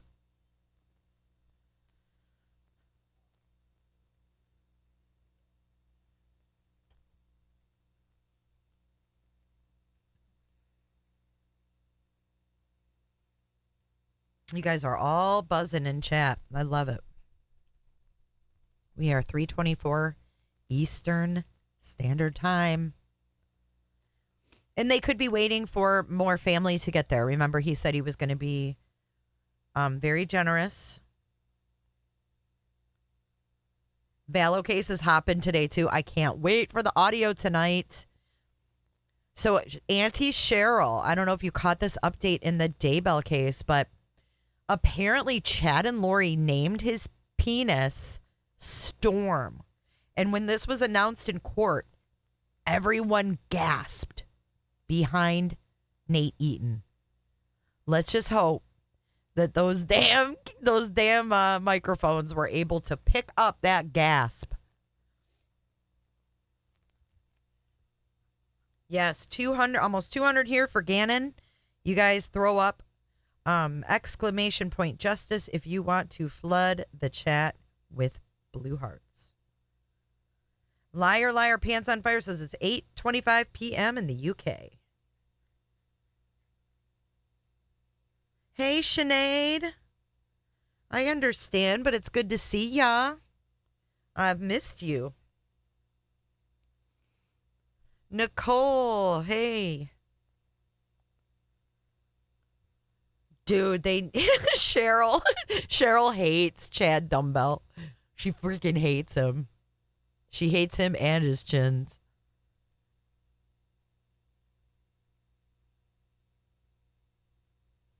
Yep, go ahead and exclamation point justice for Gannon while we wait for them to open up the courtroom. Come on. Oh. My nerves are on edge. Brian Koberger. Between Brian Koberger, the Daybells, and this, I'm about to lose it. We got 201 in here for Gannon. Just in this chat. Imagine how many people are live and how many people are throwing up blue hearts right now for Gannon. That's fucking amazing. You know, it would be really cool if someone went to all the chats and got this moment in the chat and made a video and sent it to Landon. Because she can't possibly ever see all this. Minus the Chad's peen comments, I think it would be really, really nice for her to see that. I know it would mean so much to me.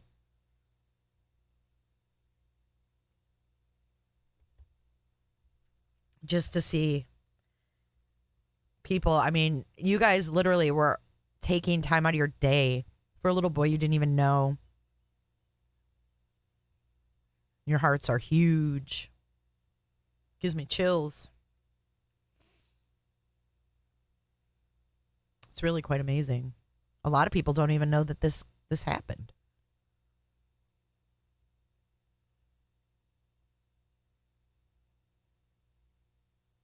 Wouldn't that be neat? Because I feel like YouTube and like online played such a role in the search for Gannon and getting the information out that it would probably be really cool for her to see how everybody is here for her boy.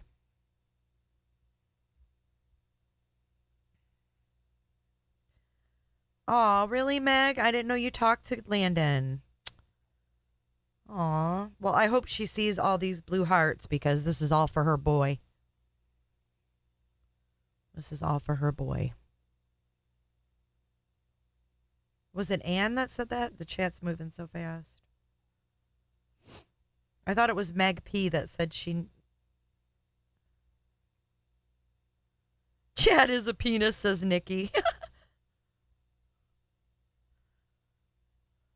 Oh, it's Ann Johns. You talked to her, Ann?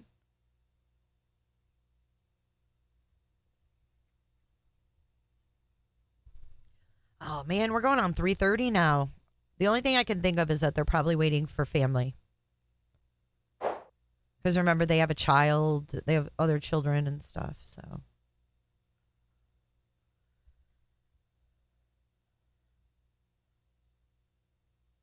Aw.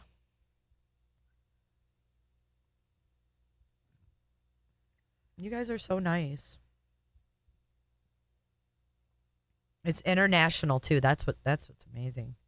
We've got someone who's staying we have someone who stayed up until 5:20 in the morning, 5:30 in the morning for this verdict for G-Man. How freaking cool is that? He is a little hero. Think about all the people he's touched. It's pretty amazing.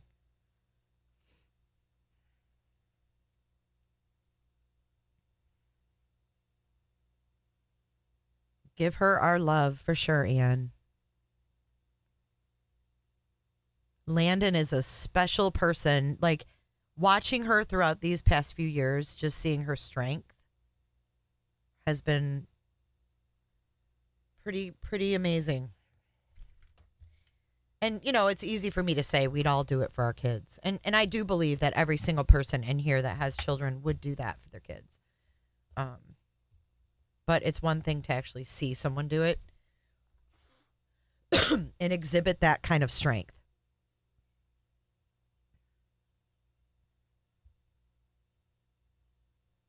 What's kind of crazy is there's a little boy that lives a couple houses down from me. Looks like Gannon's doppelganger.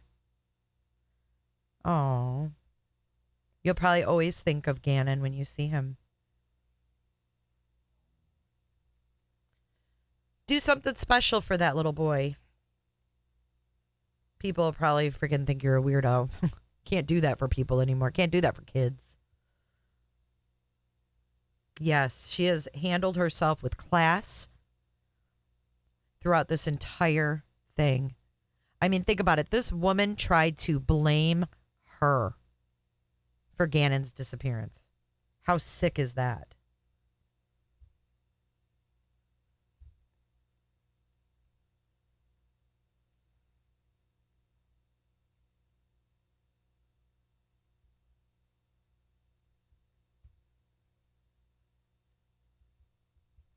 Potato says she's swirling.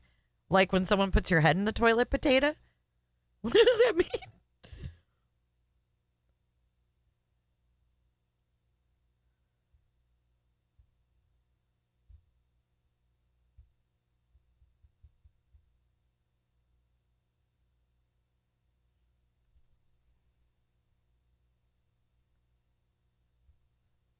Look at you guys. 203 likes. You guys are amazing. Thank you so much.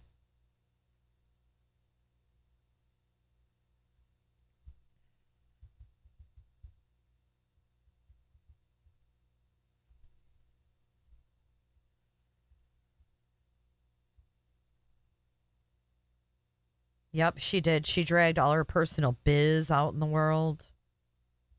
She's a horrible person.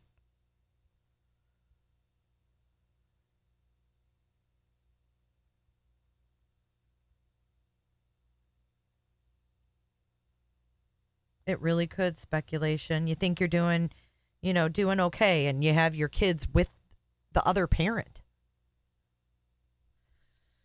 It's heartbreaking. The people that will hurt children, it's just sick. And that doctor defending her ass. Ugh. Even sicker.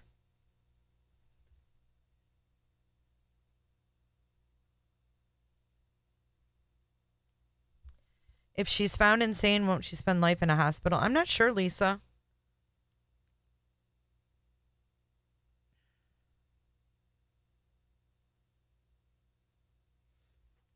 What happened? What'd you see, Sinead, that made you cry?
I don't know what the holdup is. I wish they'd hurry up because my nerves are on edge.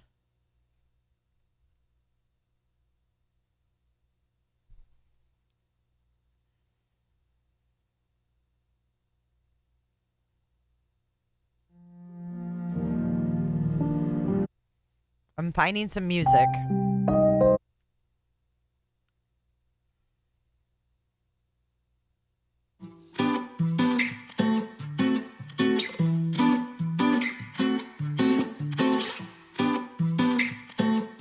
The fuck?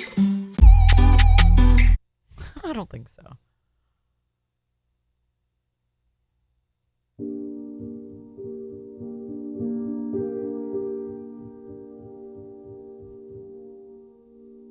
Everybody take a deep breath.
not on yet.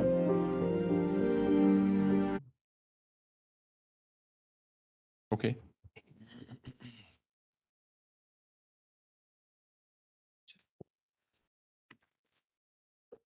All right. Court will call 20 CR 1358, People versus Letecia Stauch. Record should reflect the jury is not present in the courtroom. I've been advised that the jury has reached verdicts in this case. Before I bring the jury in, I want to remind everybody of a couple of things. First of all, if you have a phone out, put it away, unless you are in this front row. In addition, I know that this is an emotional case. I get that. I understand that, really, I do. But this jury has worked hard. So regardless of whether you agree with or don't agree with their verdict, you need to exercise appropriate decorum. So let's not have any emotional outbursts or anything like that. And I think we're good to go. Let's go ahead and bring the jury in, now that I have you doing something else. Okay.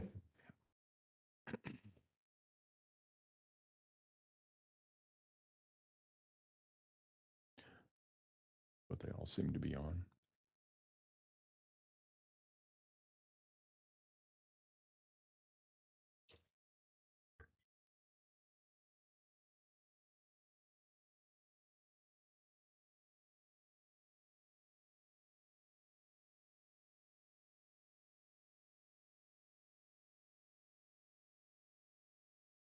It doesn't matter to me. I see it. So long as it's broadcasting, I just wanted to make sure that was not the issue.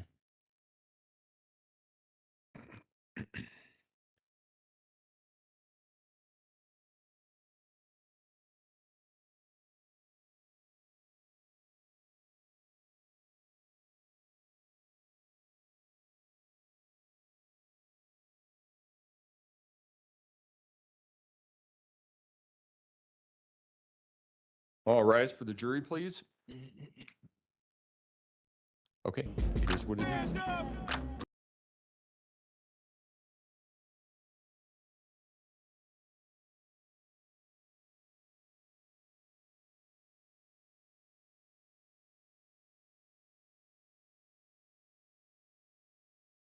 Thank you. May all be seated.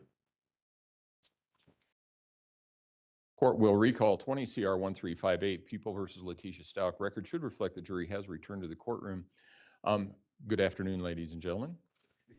I see that juror number 5, that would be you, has all the instructions and things like that. That's usually a tip-off to me that you might be the foreperson. Are you in fact the foreperson?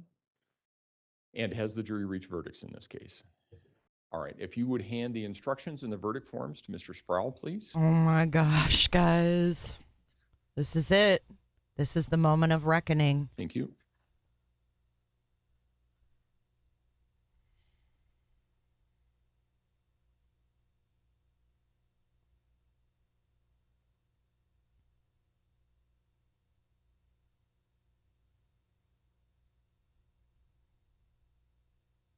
All right, the verdict forms do appear to be in proper order.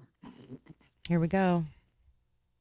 I will have a question for you because there's some extra writing on here, but I think I understand what's going on. So with respect to count number 1, charge of murder in the first degree after deliberation, we, the jury, find the defendant Letecia Stauch guilty of count number 1. Guilty! Murder in the first degree after deliberation.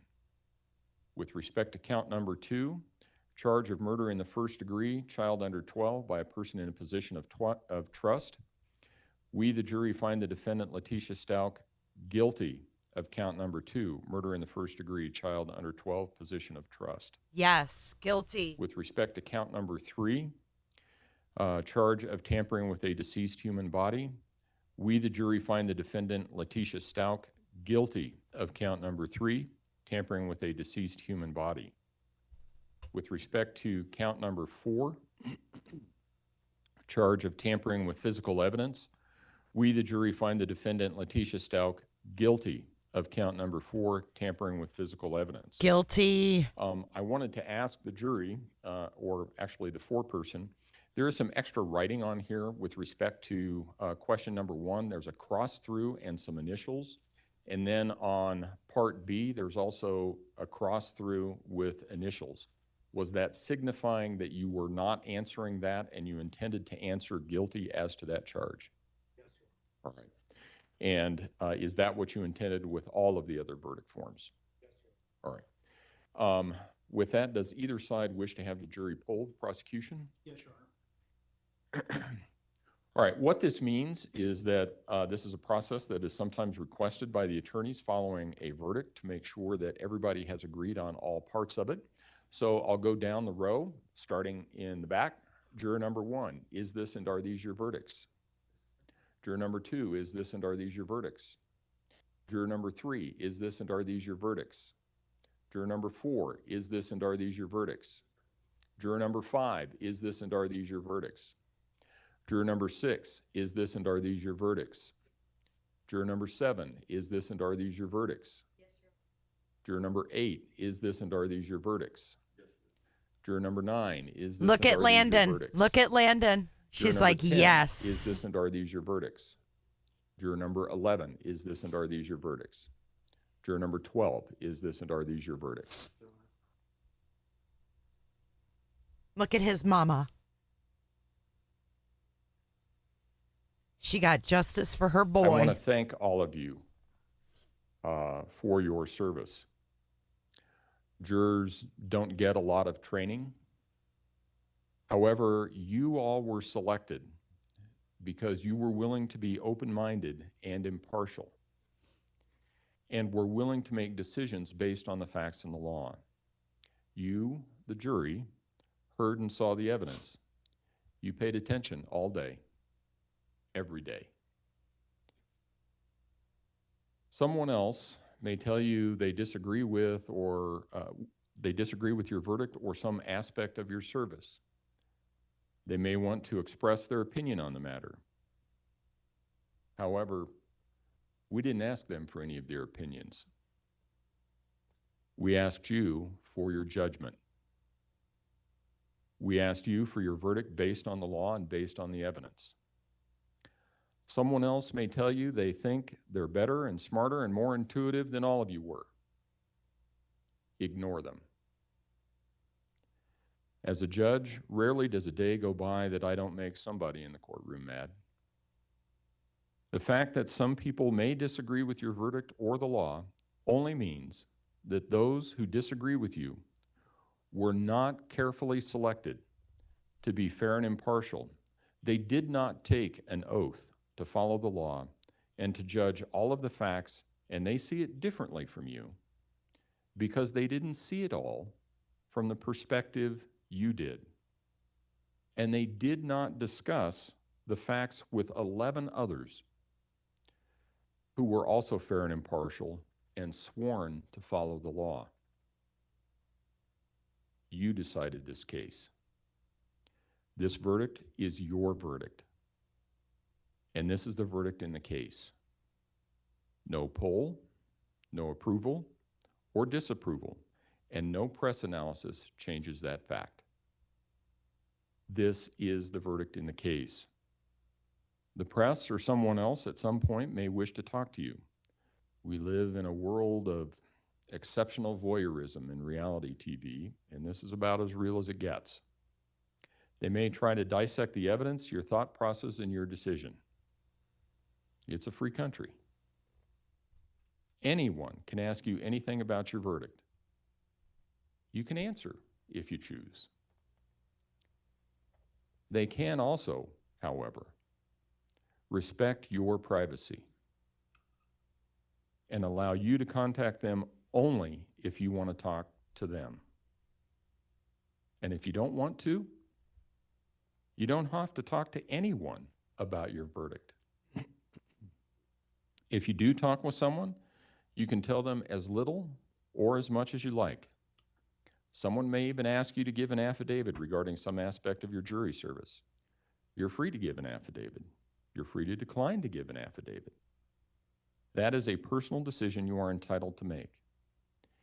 If anyone continues to talk to you after you have told them you do not want to speak about the matter or becomes critical of you or your jury service, please report that incident to me.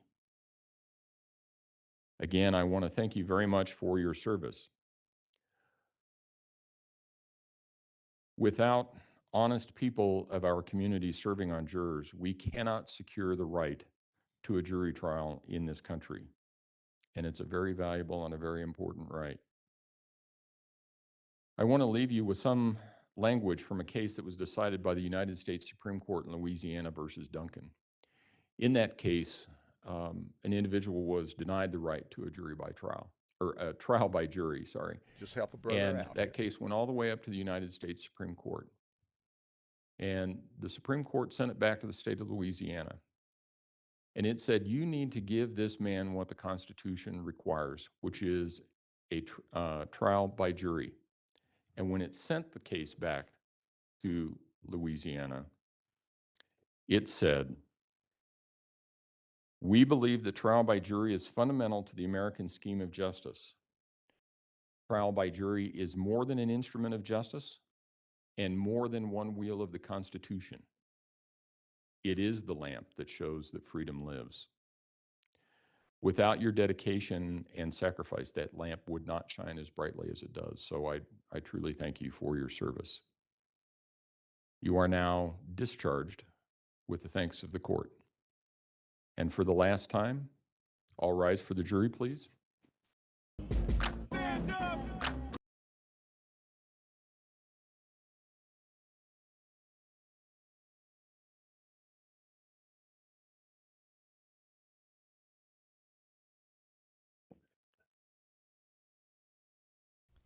She's side-eyeing the jury. She's not too chummy with her lawyers now, is she? Little bitch. Thank you. You may all be seated. I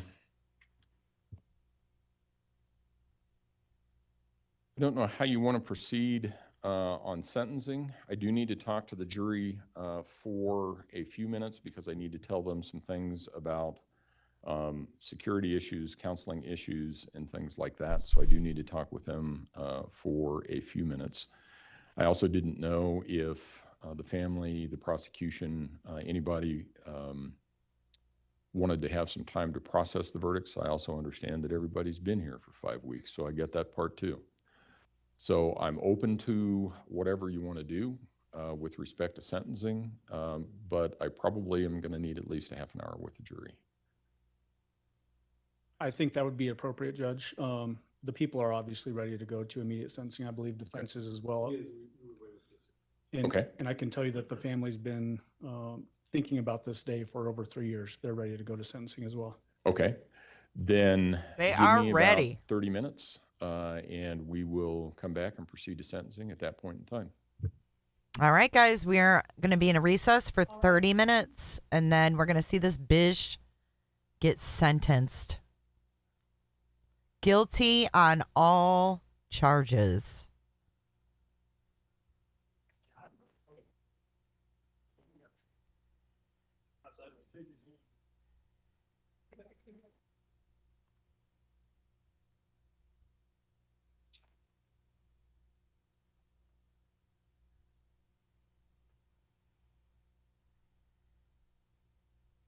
She kicks back and drinks her water. Oh, this med's got my mouth dry. Bitch don't even understand what just happened. She doesn't even understand the magnitude of what just happened. She could give a shit less.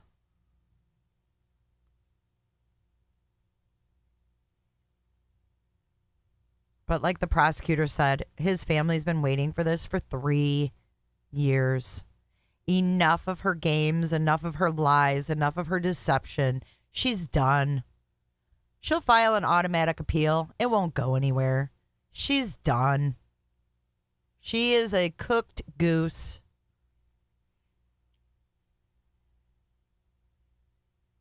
Oh, there's the bronze Indian statue. That was the cop from a distance. Dude, they need to get better cameras in their courtroom because from a distance, everything is so blurry. Let's take a look at the entire. She's sitting there yawning and eating her hair. Oblivious, seemingly. All right, we have been cut off, so we're going to go back to our intermission screen. I think she's still hoping on appeals. She doesn't get it. All right, now I get to change this to sentencing. Woo woo! Sentencing.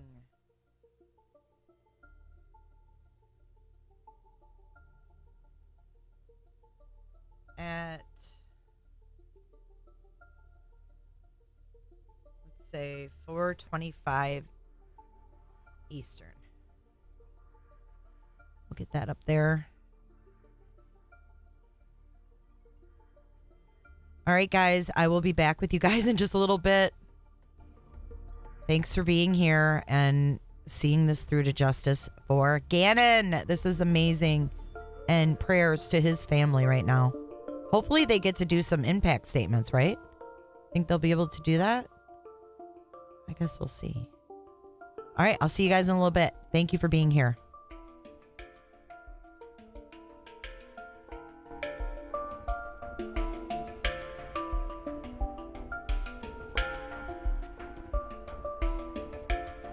Looks like they're getting set up for victim impact statements on the witness stand. So we're going to be listening to that when we get back.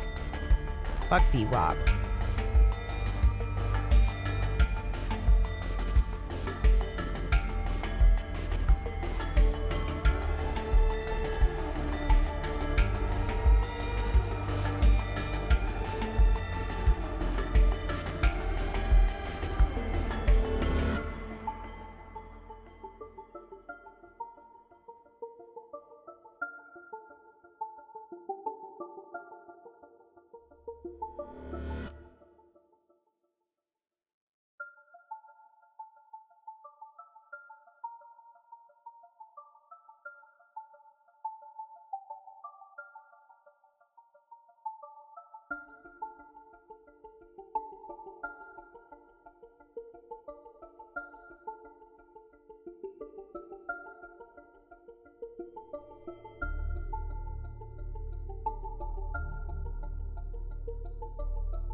Just help a brother out here.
I'm here. I'm here.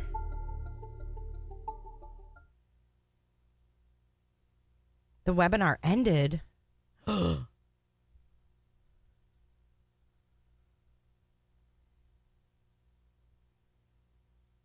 freak.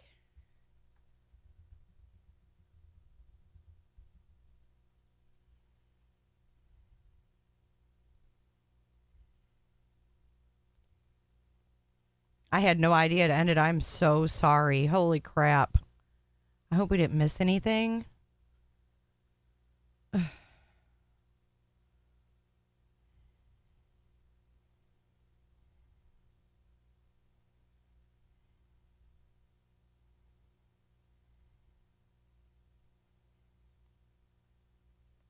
my God. So sorry. And Al, those of us that didn't know them, and we built relationships and friendships and garnered a family relationship with them through that process. But this is just one thing that, as a community member, somebody who was a part of it from the beginning, that I can confidently say, this is the worst tragedy that anybody could ever go through, and every parent's nightmare. And I have watched and held Landon as she falls apart time after time. But we are here today, and justice has finally been served for Gannon. And we want to thank you as a community for that opportunity for this to happen today. Right. Thank you, ma'am. Thank you.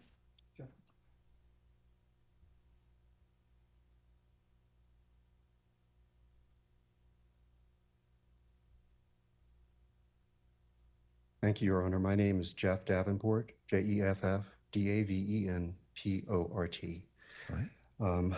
I am Gannon's great uncle. I'm Albert's uncle, and my sister Debbie, who hopefully will be speaking in a few minutes, is his grandmother. Because I am a couple of steps away from him in relation, even though I have personal memories of Gannon and the loving, wonderful young man that he was and the great man he would have been. I want to leave the depth of impact to his parents. So I would like to talk about the breadth of impact. The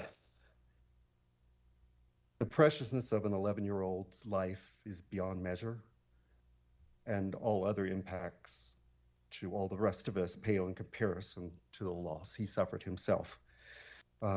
But this now convicted murderer did not just murder Gannon. She murdered all of the love and joy and encouragement and security he would have brought to all those he encountered throughout his life. She murdered his children and his grandchildren, and all of the joy and love and encouragement and security they would have brought to all those they encountered throughout their life, and so on and so on. She murdered his junior prom, his senior prom, his high school graduation, his college years, his career, his marriage, his retirement, and his golden years, and it just goes on and on. Because of her crime, all of our fragile trust in one another has been further eroded. It's not an exaggeration to say that millions of people throughout the world have heard of this crime and will, as a consequence, be less trusting and more suspicious of those in whose care they entrust their children, even those who have loved and cared for their children for years. And because of her specious, cynical, calculated use of the NGRI defense in this case, those who are truly mentally ill will be treated with more suspicion and may not receive the help that they need. The reverberations of her murder of Gannon will ripple throughout eternity, and the impact of her crime is truly incalculable. Thank you. Thank you, sir. Mr. Allen?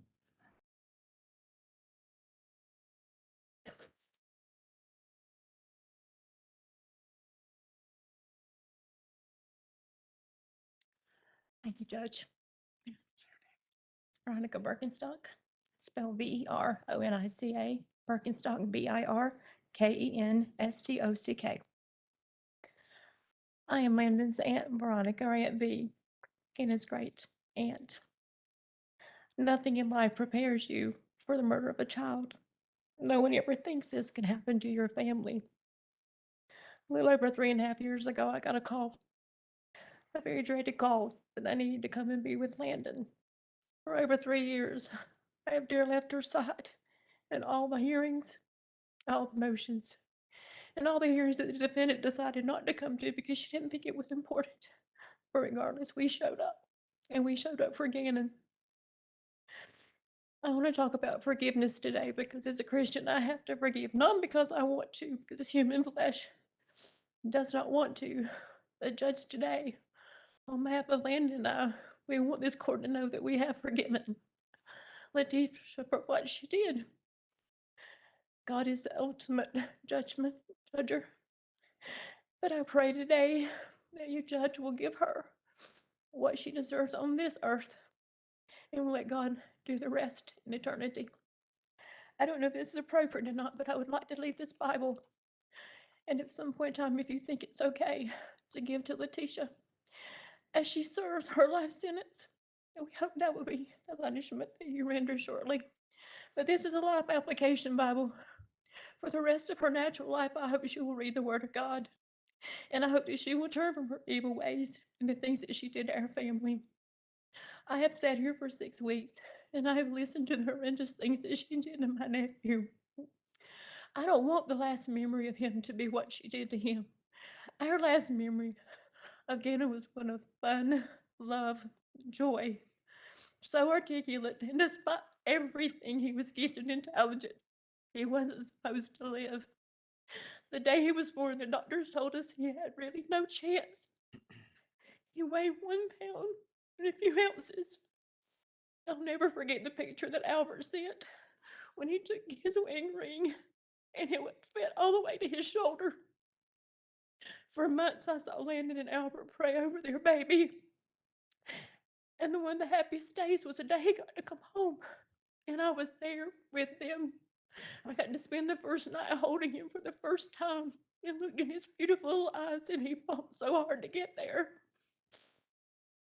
His 11 years did have impact. And I want us to remember Gannon as who he was, not what this evil deed did to his memory. He is our hero and will always be our hero. Letecia tried to steal many things from my niece. She called her a drug addict. She called her homeless when she was in the hospital having her 3rd child. She was there for months and months trying to save her life and her baby.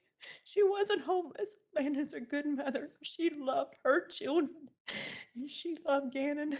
and her only son was taken away by someone who was just ferociously jealous of my niece.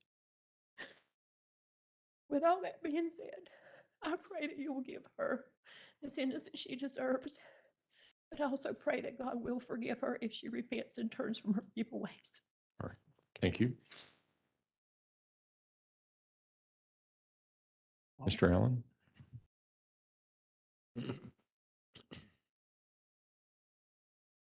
She's handcuffed.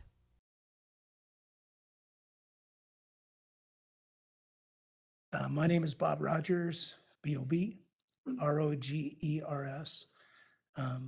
My wife Patty and I are grandparents to Lena and Gannon, who we never had the opportunity to meet in person. Over the past couple of years, there's been a lot of tears and challenges with Al, of who hopefully helped him walk through this tragedy. The person that comes to mind for me is Lena. Lena is Gannon's younger sister. And we have the opportunity to be grandparents to her. And she's a beautiful child. She sings beautifully. She's talented. What she doesn't have is an older brother to stand beside her as she goes through her life. She still mentions Gannon quite often, her brother. We never want the spirit of Gannon or the memory of Gannon to be lost. So I just am a loss for words. Thank you. All right. Thank you.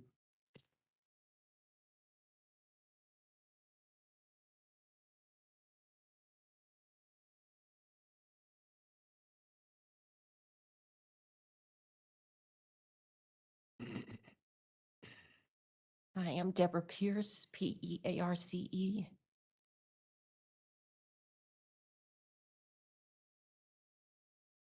Sorry. Gannon's grandmother.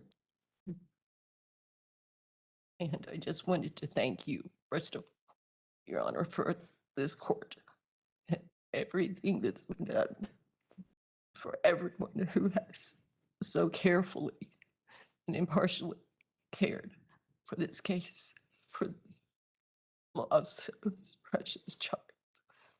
And I feel that if Gannon were here today, he would say, please, please protect my family and be concerned for the loss that they've had. This has gone from my children to my grandchildren, little children who lost a cousin who never understood why something like this could happen. If he were here today, he would say, please take care of my family. Make sure that they're protected as time goes on and as this life goes on. And obviously, to help us to go forward in this life. Thank you so much. Thank you, ma'am.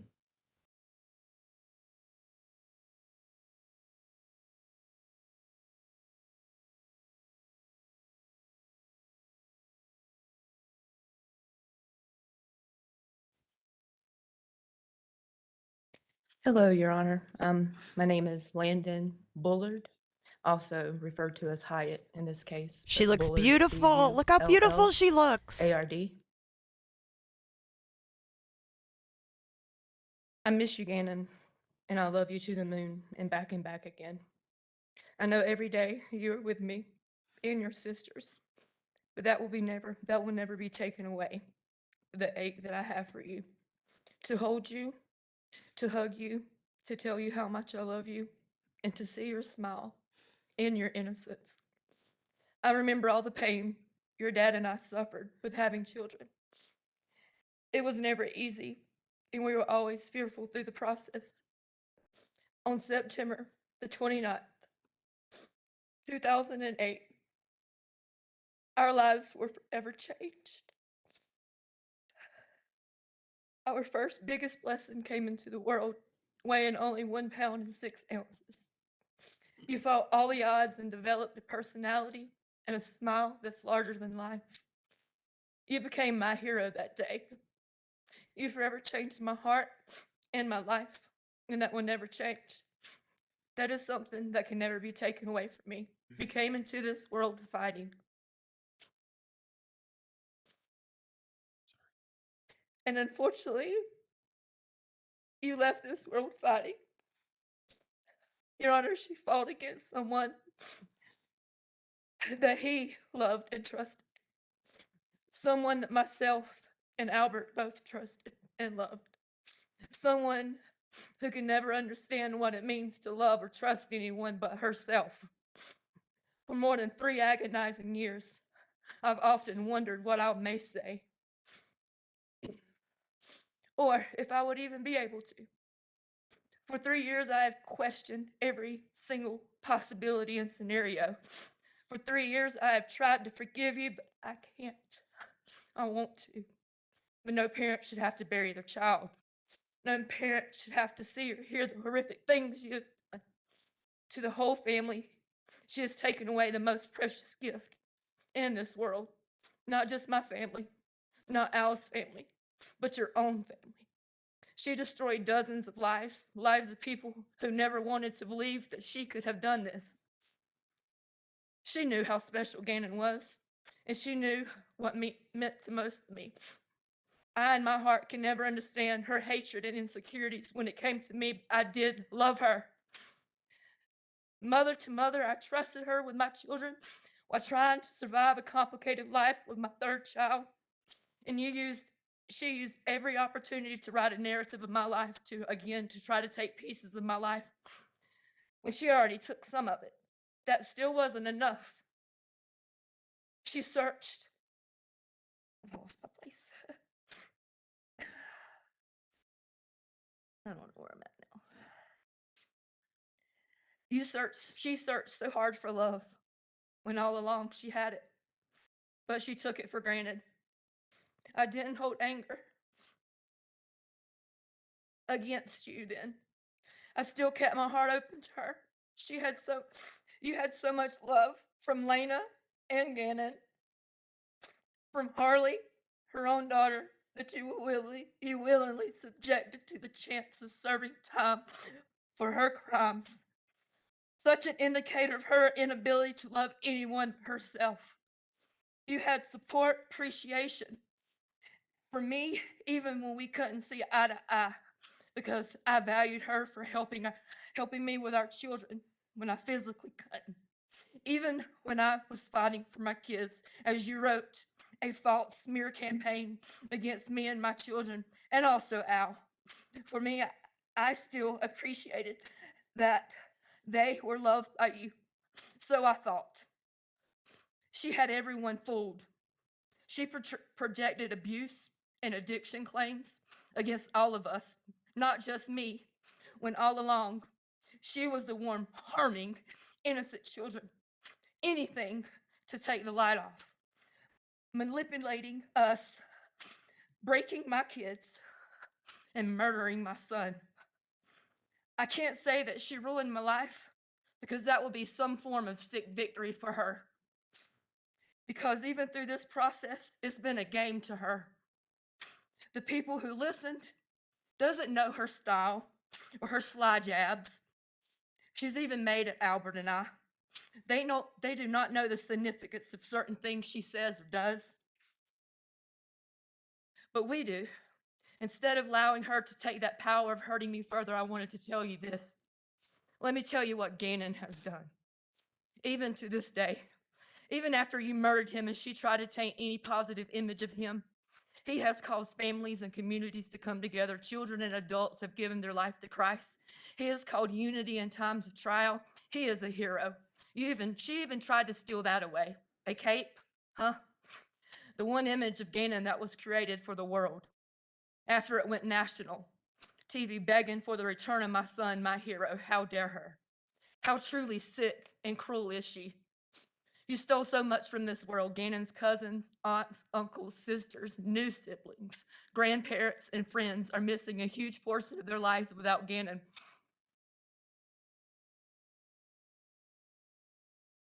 Lena is missing her brother. Your Honor, I've never seen a bond between two siblings so close as theirs. She had to take that. Why? I'm afraid we may never know that answer, will we? I show his baby sister Nova pictures and videos of Gannon so she will always remember who he is, because she stole him from us. He is not forgotten and never will be. And it's so sad to sit here today and face her, a person even Gannon loved, one that I know while she was attacking and killing him and fought for his life, he defended himself against her, still loving her. A love she never deserved from him for what she has done. While she is too much of a coward to even come forward with the truth, she owes it to Gannon. But the lack of remorse and the lack of respect to Gannon through this child, her lack of compassion shows me that she and we were all wrong. She manipulated all of us, and never loved Gannon, Lena, or Harley. I've sat here for over a month having to listen to her sick lies, even as she tried to destroy who I was and Albert as a father. I've had to sit and listen and watch every reenactment of images no one wants left in their mind. You wanted to leave us with that, knowing it would torture us. But you underestimated me. I am Landon, Gannon's mom, and that will never change. Through my hurt, anger, and pain, I will never be the monster that she is. I can never be filled with the hate that her heart holds. I pray that we will never have to look at her face again. I will continue to hold on to my faith. Vengeance is not mine, as I surely wish it could be at times, but it's the Lord's. I have to trust in that. Thank you, Judge Warner, for your compassion, your patience through this trial. I want to thank the juror for their attentiveness and time that they took for justice for my boy, to the detectives, officers, legal team for every single second they've poured out into Gannon's case, and to the community for your countless hours. Tisha, that was her biggest mistake. You underestimated this community and this defensive team, Lorson Ranch. They searched for and fought for Gannon within hours, and they never believed your lies from the moment they started. None of these people ever gave up on him. You never looked. All of these people I will forever hold close to my heart. Always Gannon strong. My G-men forever. Justice has been served today. Your Honor, I pray that you just give her the best sentencing, the longest sentencing that you can. This will not bring my son back, but I can sleep soundly for the first time in 3 years, knowing that you can never harm, this defendant can never harm anyone again, knowing Gannon will always be a true hero in a cape. He will always be my son. That will never be taken away.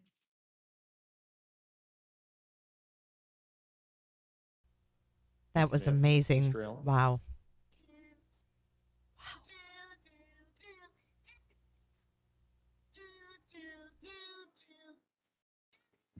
Once I was 7 years old, my mama told me, go make yourself some friends or you'll be lonely. Once I was 7 years old.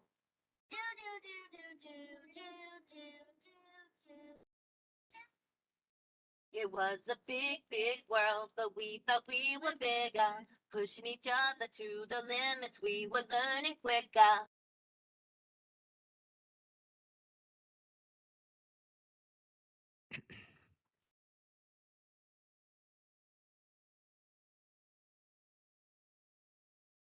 Stauch, Gannon's father, capital Father. Last name Stauch. Stauch. I'm gonna start with something from my wife, not to go out of order, but she didn't think she could make it through it. So this is my wife, Melissa, and these are her words. Some may say or think that I wouldn't be here if it weren't for Tisha. In part, that may be accurate, and I would be okay with that, because then Gannon would still be here. I too know the pain of losing a child. There is no greater pain. We are now lifelong grief partners, as this is a lifelong journey of pain with 2 sons waiting for us in heaven.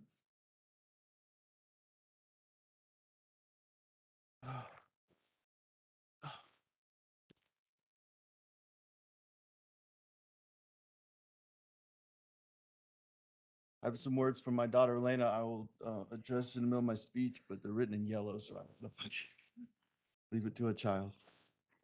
Out of the night that covers me, black as the pit from pole to pole, I thank whatever God may be for my unconquerable soul. In the fell clutch of circumstance, I have not winced nor cried aloud. Under the bludgeonings of chance, my head is bloody, but unbowed. Beyond this place of the wrath and tears looms but the horror of the shade, and yet the menace of the years shall find me unafraid. It matters not how straight the gate, how charged with punishment the scroll. I am the master of my fate. I am the captain of my soul. The poem I read is named Invictus, translated from the Latin means unconquerable. I quoted this same poem at Gannon's memorial here in Colorado Springs back in August of 2020. Why August of 2020? When his body was ripped to shreds on January 27th? Well, as we heard testimony to, his body was found 1,370 miles away. And then the process to identify his maggot-infested remains withheld him from us until July 2020. As I stated in my testimony on the stand, Gannon was born severely premature and barely filled my 2 hands the first time I held him. At the end of his life, after his body was cremated into a pile of ashes, he was ultimately no bigger than the first time I held him.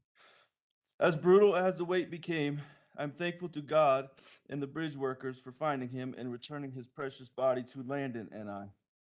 I quote the poem Invictus again, not to boast of my strength and perseverance, Your Honor, but to say to the world, I alone can control my actions and reactions. Your Honor, I refuse to allow anger to poison my soul and orient my life to a pursuit of vengeance. I refuse to allow pain to carry me through each day and promote the pursuit of medicinal retribution toward the offender. I refuse also to let my mind be clouded by inconsistency and emotions that deter me from the purpose in this life. Your Honor, the price I pay each and every day for this resolve is to only get pieces and parts of my son. Inconsistently through time. But the pain is too heavy, and the anger too overwhelming, and the desire for vengeance too vexing. Instead, each and every day I pursue peace. I seek joy in my life and let the love I have for my wife and family flow in and out of me like a mighty wave. As I told Tisha regularly at the end of our relationship, my joy is mine alone, and she cannot rob me of that. I will learn to experience G more and more as time goes on, but as I did my best to instill into his precious soul, love, joy, service, and kindness are the pathway to take in life. This picture shows that in the 4th grade, he already had a mind for service.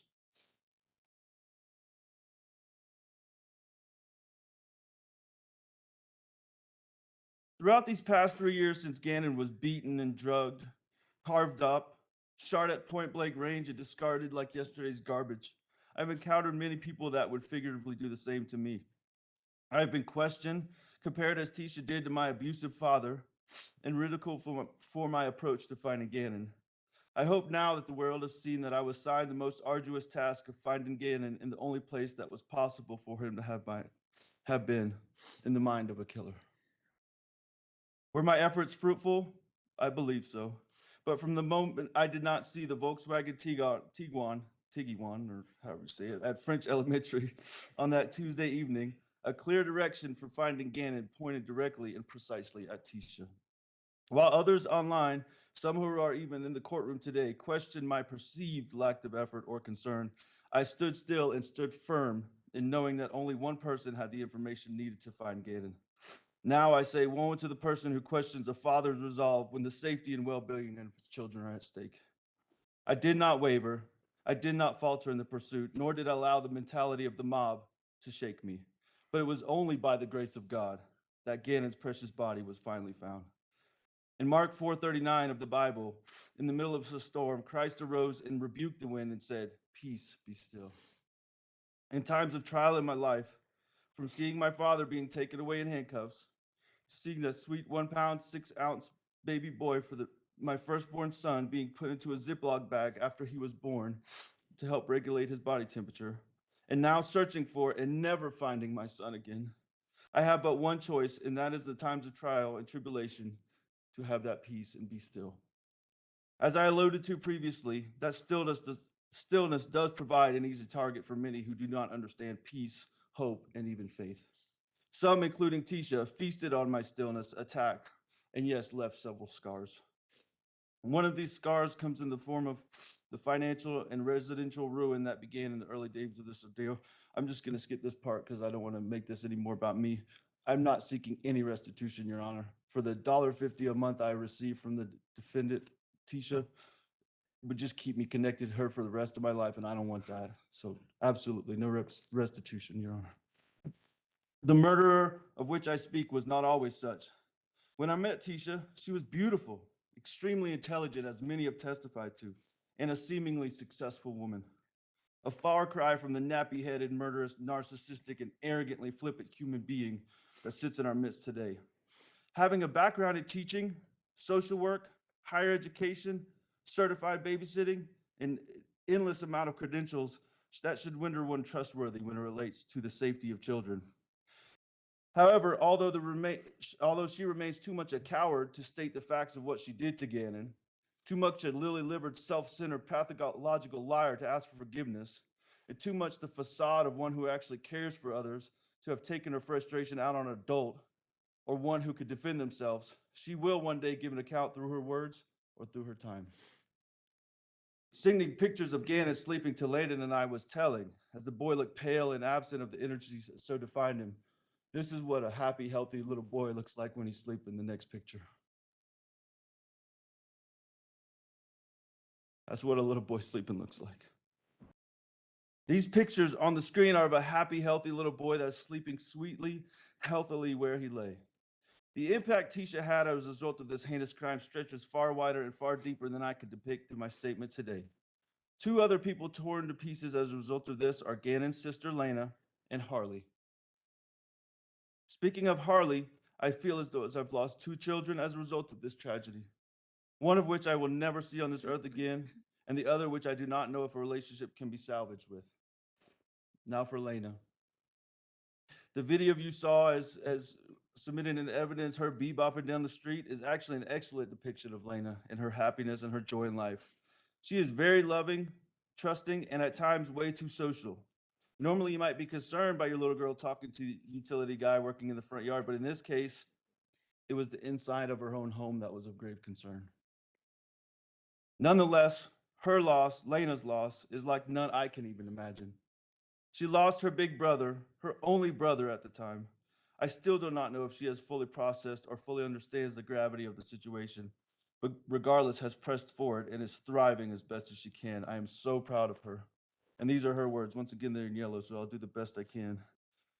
And this is what I asked her if she wanted to say anything to Tisha, and this is what she said in her sweetest mind that she has. That you do not do that to people, especially your stepkids.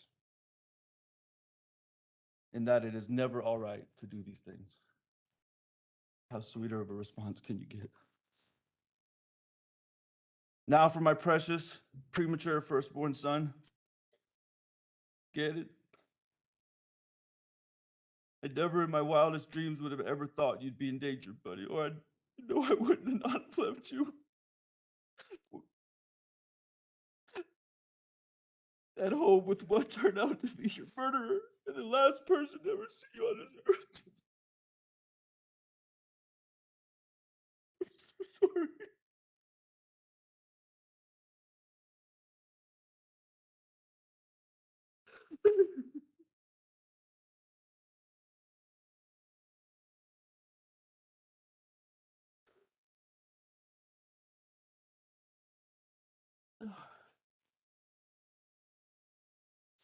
Through a father's eyes, children are truly a gift from God and among the best and most perfect creations God can make.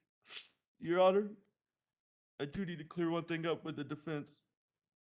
It was said both in the opening statement and in the closing, somehow Gannon has been compared to a demon. And I understand the process, I do. But if they want to take the case up of Gannon being a demon, I will line people up from Alaska to Denver to Colorado Springs, all the way to South Carolina to testify against them. Gannon was nobody's demon. I don't care how much anyone was abused or anything, he was not anyone's demon.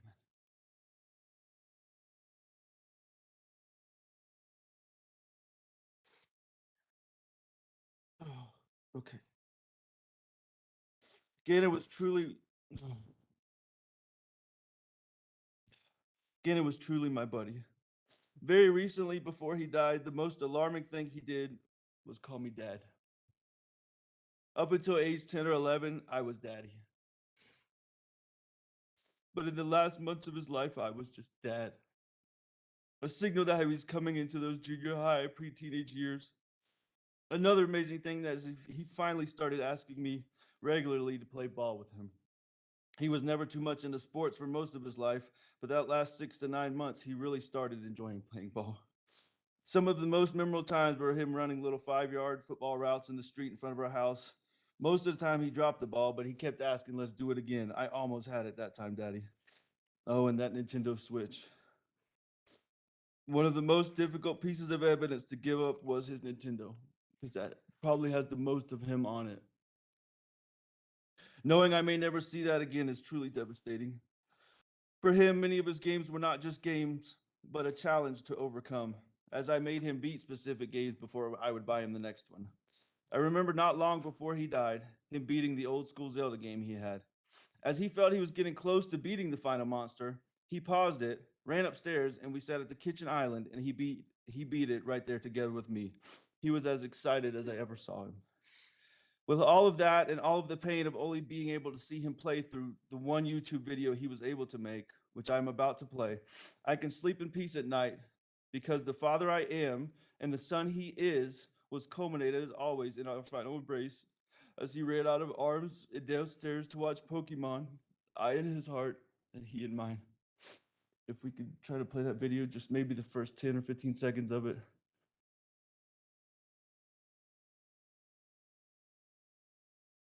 Hey guys, and today I'm about to play some Sonic Maniac. Alright, let's zoom in. And yes, cameraman is right here. Triple Star White Gaming. And yes, sign up for our channels. We're going to be doing a lot of these together. Give a shout out to him, his channel, Freedom. Thank you. I was one of the many he hoped to make and the only one he was actually able to make. I do want to add something that I don't have in my speech that me and Landon already had a conversation about this, and I owe her an apology as well as she already gave me one, that we allowed Tisha to manipulate us into some of the pain and disagreements that we had between one another. And Landon, I'm sorry. But I will say this. Tisha was not the glue to keep everything together. She was not the answer. And this is not a jab, Landon, okay? But Lena still lives with me. Tisha, you were not the answer. Now, Your Honor, if I have any influence on the final sentence for Tisha, first I ask to be stripped of my last name immediately. It's nauseating and infuriating to hear her called Miss Stauch this past 3 years. Secondly, I ask that for every mile she drove Gannon across the country, she spend 1 day in solitary confinement. I think that take us in between 3 and 4 years. After that journey is complete, I recommend her sentence be equal to every year she stripped off of Gannon's life, which for the average male in America right now is 77. So that would give her 66 more years in addition to the 11 he lived. Lastly, for every year of Harley's life that she abusively manipulated that child, she should have an additional year of prison. Adds 21 years to the total. I think without parole, that should suffice. I pray also that Tisha lives the fullest and happiest life that any inmate possibly can live.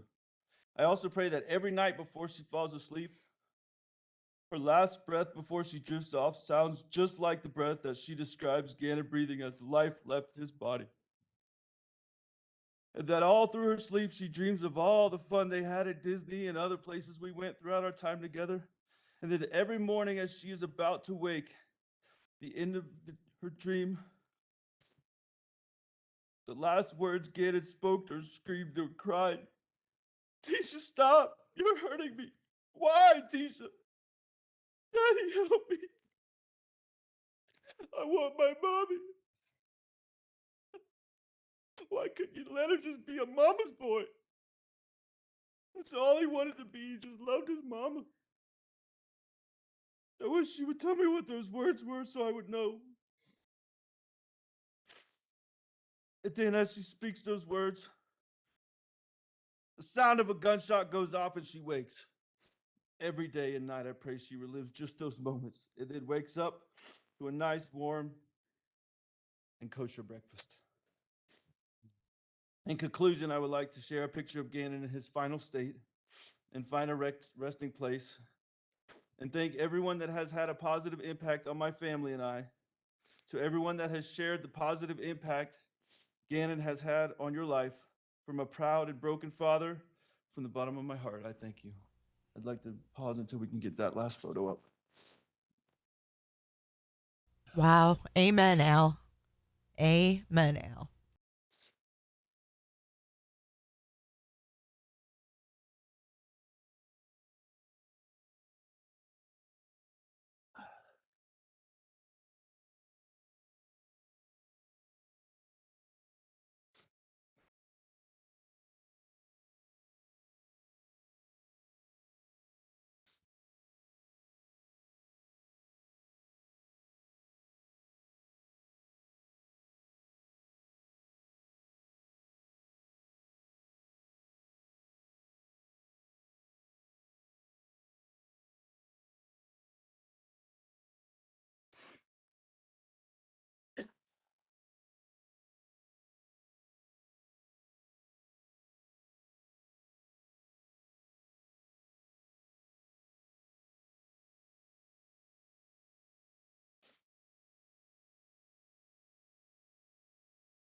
Not getting a feed from your laptop.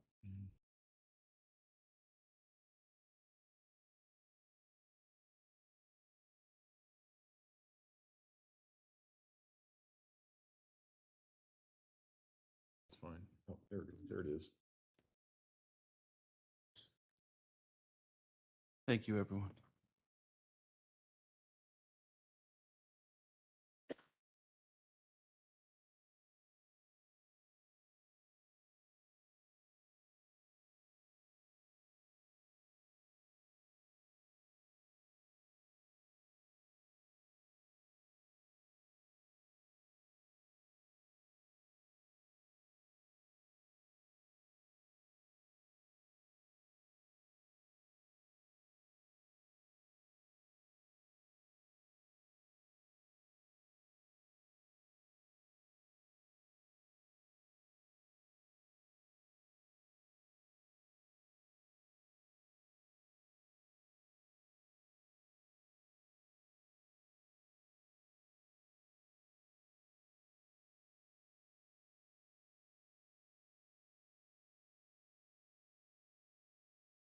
Alan? I think that concludes the comments from family and friends, Judge. So I'm not sure if you're ready to hear sentencing comments from me or if you want to do a different process. Let me hear the sentencing comments from you. The last person that I always hear from in a sentencing is the defendant. So Okay. Can I have just a moment? You may, go ahead.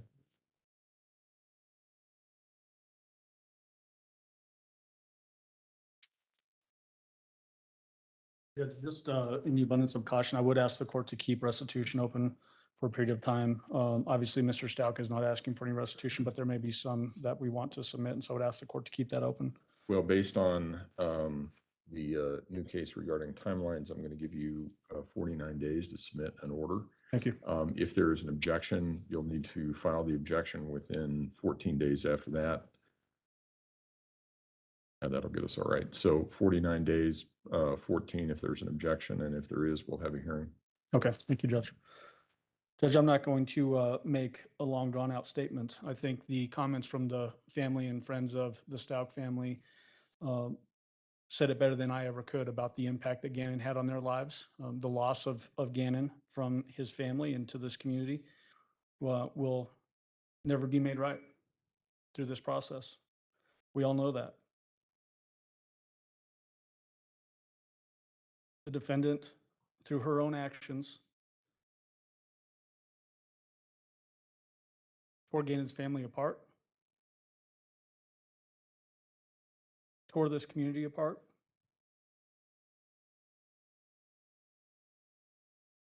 And at the same time, I've never seen a community come together the way this community did in the face of such tragedy over an 11-year-old boy who most of us never knew.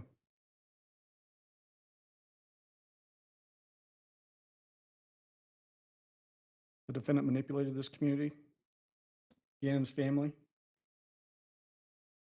the investigation. I've been a prosecutor for a long time, Judge. You've seen a lot of cases. I've never seen the kind of horror that this defendant brought down on a community and a family. The torture that Gannon had to suffer in the last moments of his life are unspeakable.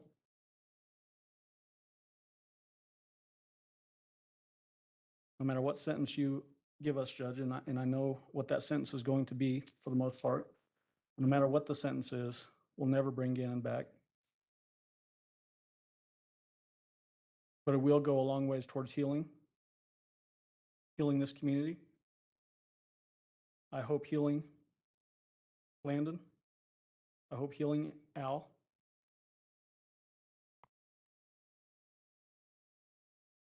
They're going to live the rest of their lives second guessing every decision they made as it relates to leaving their children in the care of this defendant through no fault of their own. Judge, on count 1 and count 2 merges into count 1. The only sentence available is life in prison without parole. As to count 4, tampering with a deceased human body, driving Gannon's body over 1,300 miles away, hiding it from view, hoping it would never be found, ask for the maximum sentence of 12 years, Judge, and that it be running consecutive to the life in prison without parole. Tampering with physical evidence is an F6. It's 1 to 1.5 years. I ask that you give max on that as well and run that consecutive. Judge, we do have that other pending case, 20 CR 3170, hanging out there. In the grand scheme of things, well, I'd love to prosecute this defendant for that charge as well. In the interest of justice, I would like to see this defendant in Department of Corrections custody as soon as possible. And so we are dismissing that count or that charge. Thank you, Judge.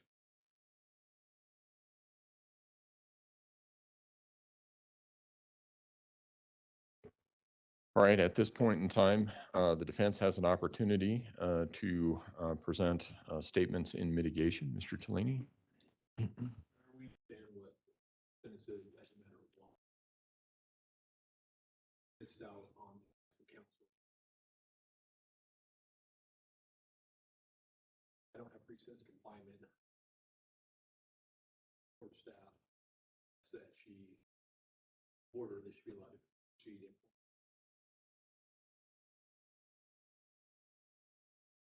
Give me an order. Yes, sir. Okay.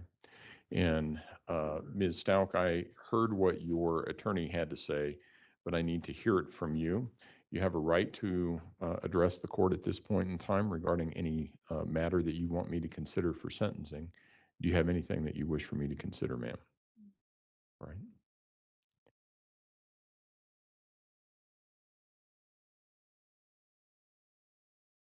Actually, there is. Go ahead. Consider this or request it admit, like to request for her to be placed in San Carlos. I don't have the ability to do that. DOC determines where its inmates go. And I'm not going to make a recommendation one way or the other. And I'm going to apologize before I do this. I've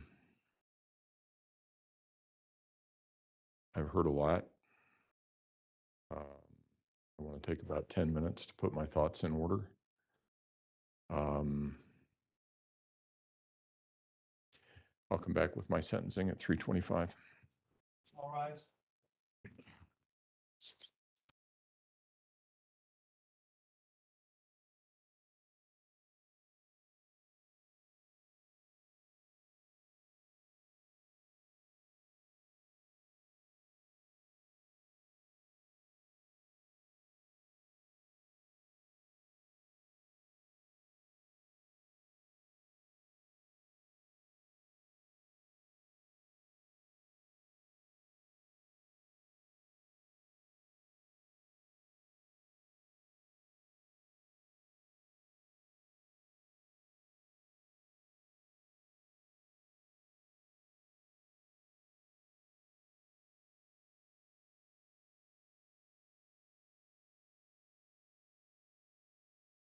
I have no words. I have no words for this. I can't even call her a woman. After all of that, she had the audacity to ask if she could go to a specific Department of Corrections prison. I hope that she goes to the worst prison in Colorado. Oh, man. What time did he say he's coming back? I'm sorry. I think he was like, what? And then he's like, I have to hear from you. And she still talked through her attorney.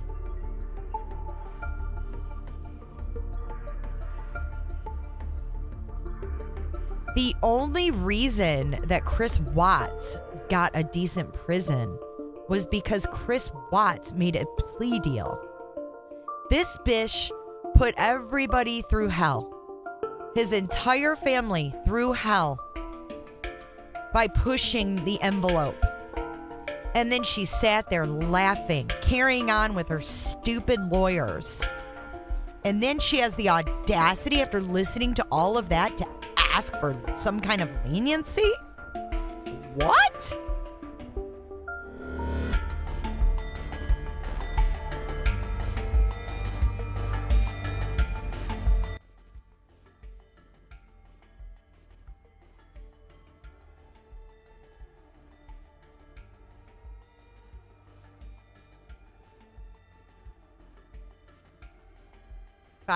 What did you say? 5? I'm sorry, I had that music so loud. I forgot it was on.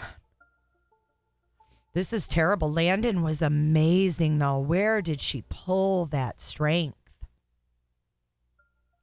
Yeah, Casey, you know better than anybody. 25 after. Thank you. 5:25 p.m. Thank you guys for sticking around. Oh, I can't stand her. She's awful. I did see her look up when they first played, I think it was the first video of Gannon that we could hear his little voice of him and Landon. She freaking looked up at the screen. Town, dude. Thank you for subscribing, Jan C. And let's see, what did I miss? Christy and Janice, thank you for your super chat. And Terry, thank you for your super chat yet again. You're so generous today. Thank you. I think he's going to give her the max that he can. And I think he's going to try to fulfill the prosecutor's wishes as best he can.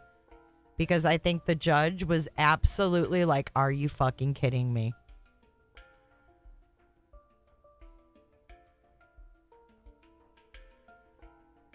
That was tough to listen to. Really tough to listen to. Imagine what the jurors had to see. Good job to the jury, too, right? Good job to the jury. Welcome back, Angie. One-Eyed Flo coming in hot. Thank you for your super sticker, One-Eyed Flo. And I just want to tell you guys, while we're all up in our feels, I just want to tell you guys that you guys have the biggest hearts. The fact that you're here till the end tells me what kind of people you are. Because A, Help a it's brother not out. easy to watch. And B, not everybody cares what happens to others.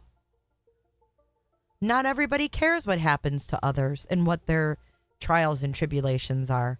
And I just want to say that everybody here cares about others. And you're my people. You're my tribe. You are. Because we all have the same heart. Terry, thank you. Thank you for being here.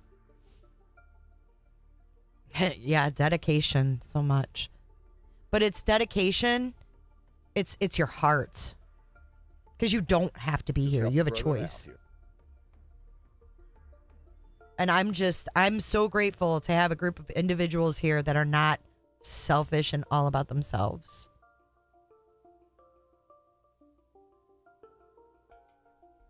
I bet Landon feels such a weight. Like, lifted.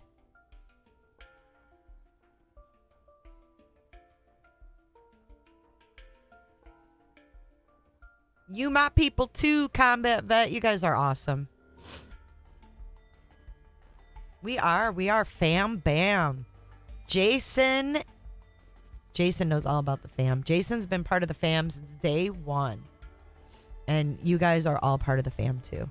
We're all in the lounge together. And I just want to say that I encourage all of you guys, if you were touched by this judge, you guys watch so many trials, you watch so many clips of trials, you watch everything that you can that is justice related in the true crime genre. And if you guys were impressed by this judge, if this judge left you with if he put an impact on you, I think this is the kind of judge that would love to hear from you.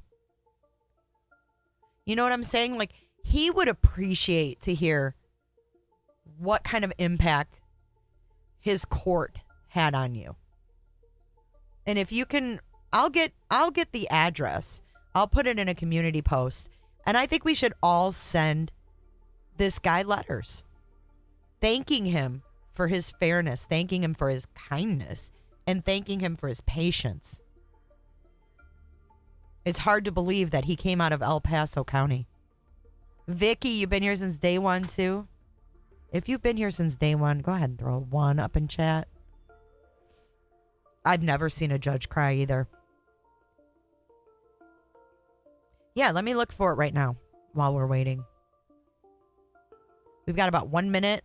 So I'm going to flick back to our live screen so that we don't miss a moment. So it looks funny now, but it will work itself out. Oh, Terry, bless your heart. I hope you're feeling better, and bless you for taking care of your sister. You guys have all been here from the beginning and saw through justice. Look at all you guys. You guys are all good peeps right there. Oh, Britt, we'll let you slide. I'm just kidding.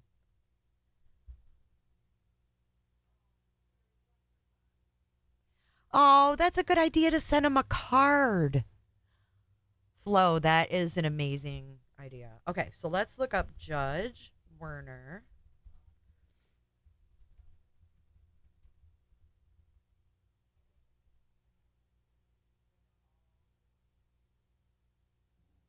He has an email, but I don't think we should flood his emails. I think that it means a lot more to get something in the mail. What do you think? Okay, here we go. I'm about to come through Gregory R. Warner.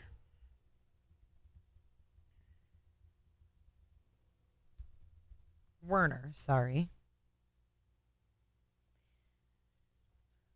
And I will put it in the community as well. But if you want to copy and paste that. Oh, we're back. And I don't know what the hell she is smiling about or has to smile about, but this bitch needs to be smacked and smacked fucking hard. Like to where the grease flies off of her head and splatters the wall. Like that's how hard she needs to be slapped. And it looks like he went back to his chambers and had a cry, to be honest.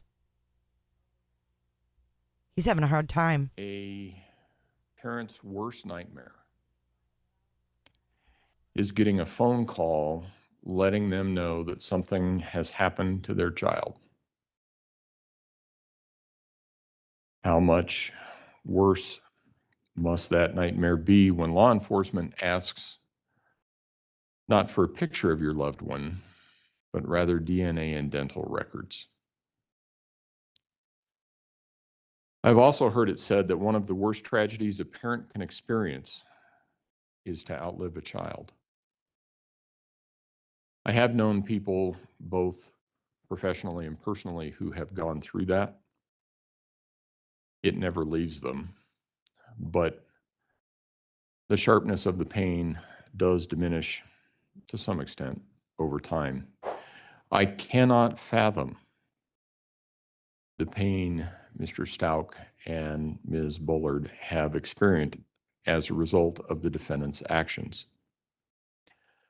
A sentence in a criminal case such as this will not change the fact that their son's life was taken from them, and no sentence I impose and nothing I say will ever change that fact. Ms. Stauch, you betrayed the person you loved enough to marry. You told your husband lies and took away someone he loved. You took away every day that Mr. Stauch or Ms. Bullard could have had with their son. When you take a life, regardless of how you do that, you forever alter the future. Neither Mr. Stauch nor Ms. Bullard will ever see their son graduate from high school, go through the joy and the pain of that first love, or get married. They will never know what kind of impact their son may have had on the world if only he had lived to become an adult. And had Gannon's body not been found, they never would have known what happened to Gannon. They would always have had a lingering doubt about what happened to Gannon. And I cannot imagine the pain and sense of loss associated with that.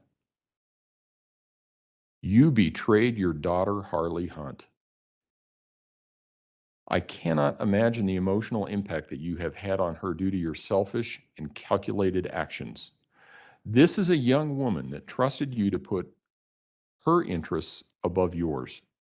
This is a young woman who believed in you and believed you were innocent of this crime right up until the time that you pled not guilty by reason of insanity. And she still loves you. That's natural for a child, and it doesn't matter how much older they get. You were supposed to protect her. I cannot imagine the guilt she feels or the therapy that she will need to address your betrayal. There is no evidence that she had anything to do with the murder or your cover-up of it, but some people still think that she is somehow involved. She wasn't. The incredible strength of will and courage that it took for her to come in and testify is amazing to me. But she did it because, as she said, it was the right thing to do. And while thankfully she didn't testify, let's not forget about Lena. You betrayed her too. You took her brother from her and forever altered her family dynamics. She will always wonder who she can trust and will always feel that loss. She was there the day you killed Gannon. His body was still in the house when she got back from school. At some point, you even claimed this 8-year-old girl helped you move her brother's body from the basement to the back of your car. That's just simply not true. As she gets older, Lena is going to want to know more, and she's going to want to know if there was something that she could have done to prevent this. I hope she comes to realize that she has no fault in all of this. You betrayed your stepson, and you took his life. You took away everything he was and everything he could ever become. I can't imagine the terror and confusion that he must have felt in the last moments of his life when he knew his life was being taken by someone he trusted to protect it. Your attempt to raise the claim that you did this because of your adverse childhood is also a betrayal of people that have mental health issues. It is no secret that there is a large part of our population that has mental health issues. It's also no secret that our country and our health system could do a much better job addressing mental health issues than it does. However, the number of people with mental health issues who become violent is small, and the number who become murderers is smaller still. Your claim that a mental health issue caused the murder in this case is a disservice to all those who struggle with mental health issues every day. This isn't the first case I have presided over in which sanity or a mental condition of the defendant has been raised as a defense. I have had cases where the defendant's mental condition caused the defendant to act out in a certain fashion. But even in those cases, I have never seen conduct like this. I understand the claim of dissociative identity disorder. I have seen something resembling that, and I have seen defendants with schizophrenic disorders. I can understand those. What I have seen is that the mental condition causes the person to act a certain way, and when they realize what they did, they are astonished by what happened, or they have no memory of what happened. Your claim is that it was another personality that murdered Gannon, but there is no time during the minutes, hours, and days following the murder where Letecia came out and wondered, gee, why am I carrying a body around in my luggage? That just isn't credible. You knew what you were doing. You made a number of clear and conscious decisions to cover or disguise what you had done. Claiming a lack of motive is a common defense tactic, and it can be a sound strategy. The truth is, however, that it only takes a moment to make a bad decision that results in disastrous consequences. And oftentimes, we never know why a defendant chose a particular course of action. However, that does not mean that they did not intend to undertake a course of action. Sometimes, as in this case, the likely explanation is anger. An 11-year-old boy with burns who feels that he's not being taken care of. An 11-year-old boy on the verge of being a teenager. Those of us who have lived through people or kids with that were teenagers, we know how that is. It is not hard to imagine Gannon saying something, "You're not my mom. I want my mom. I want my dad." And that would be enough to make you really angry. But anger is not an excuse. A defendant is responsible for the choices they made and the actions they undertook, even though those choices arose out of or were motivated by anger. It's clear that you hated and were jealous of Landon Bullard. You saw yourself as a better mother than she was. It's clear from the evidence that you had some resentment from being left with Mr. Stauch's children. It's clear you had some resentment toward Mr. Stauch because he traveled as part of his job. Some of that manifested as early as Al's assignment in Alaska when you made allegations against the people in his unit. That caused Al to have to return from Alaska. And in one of the phone calls that were played for the jury, you talked about having to take care of his kids while he was away and what a good mother you were. It's clear you felt trapped. You wanted out. You were searching for a new job and a new location in Florida. Mr. Stauch had been gone on his new assignment for less than 2 days when the fire in the basement occurred. I can imagine that you saw your whole future consisting of taking care of Mr. Stauch's children while he was off doing his thing, and that's not the future that you wanted. I can imagine Gannon, at some point after he sustained his burns, telling you wanted his real mom and how that comment would have made you angry. You took your frustration and anger for the marriage, the child care, the absence of Al, and even living in Colorado. You took all of that out on Gannon. The evidence suggests you first stabbed Gannon repeatedly, 18 times. Based on the number of defensive wounds, he was clearly conscious for some of that. He was certainly gravely wounded.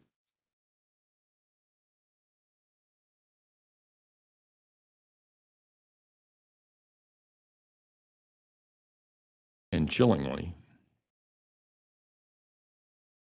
it would also explain how you were able to mimic the sound of Gannon breathing in one of your sessions with Dr. Lewis.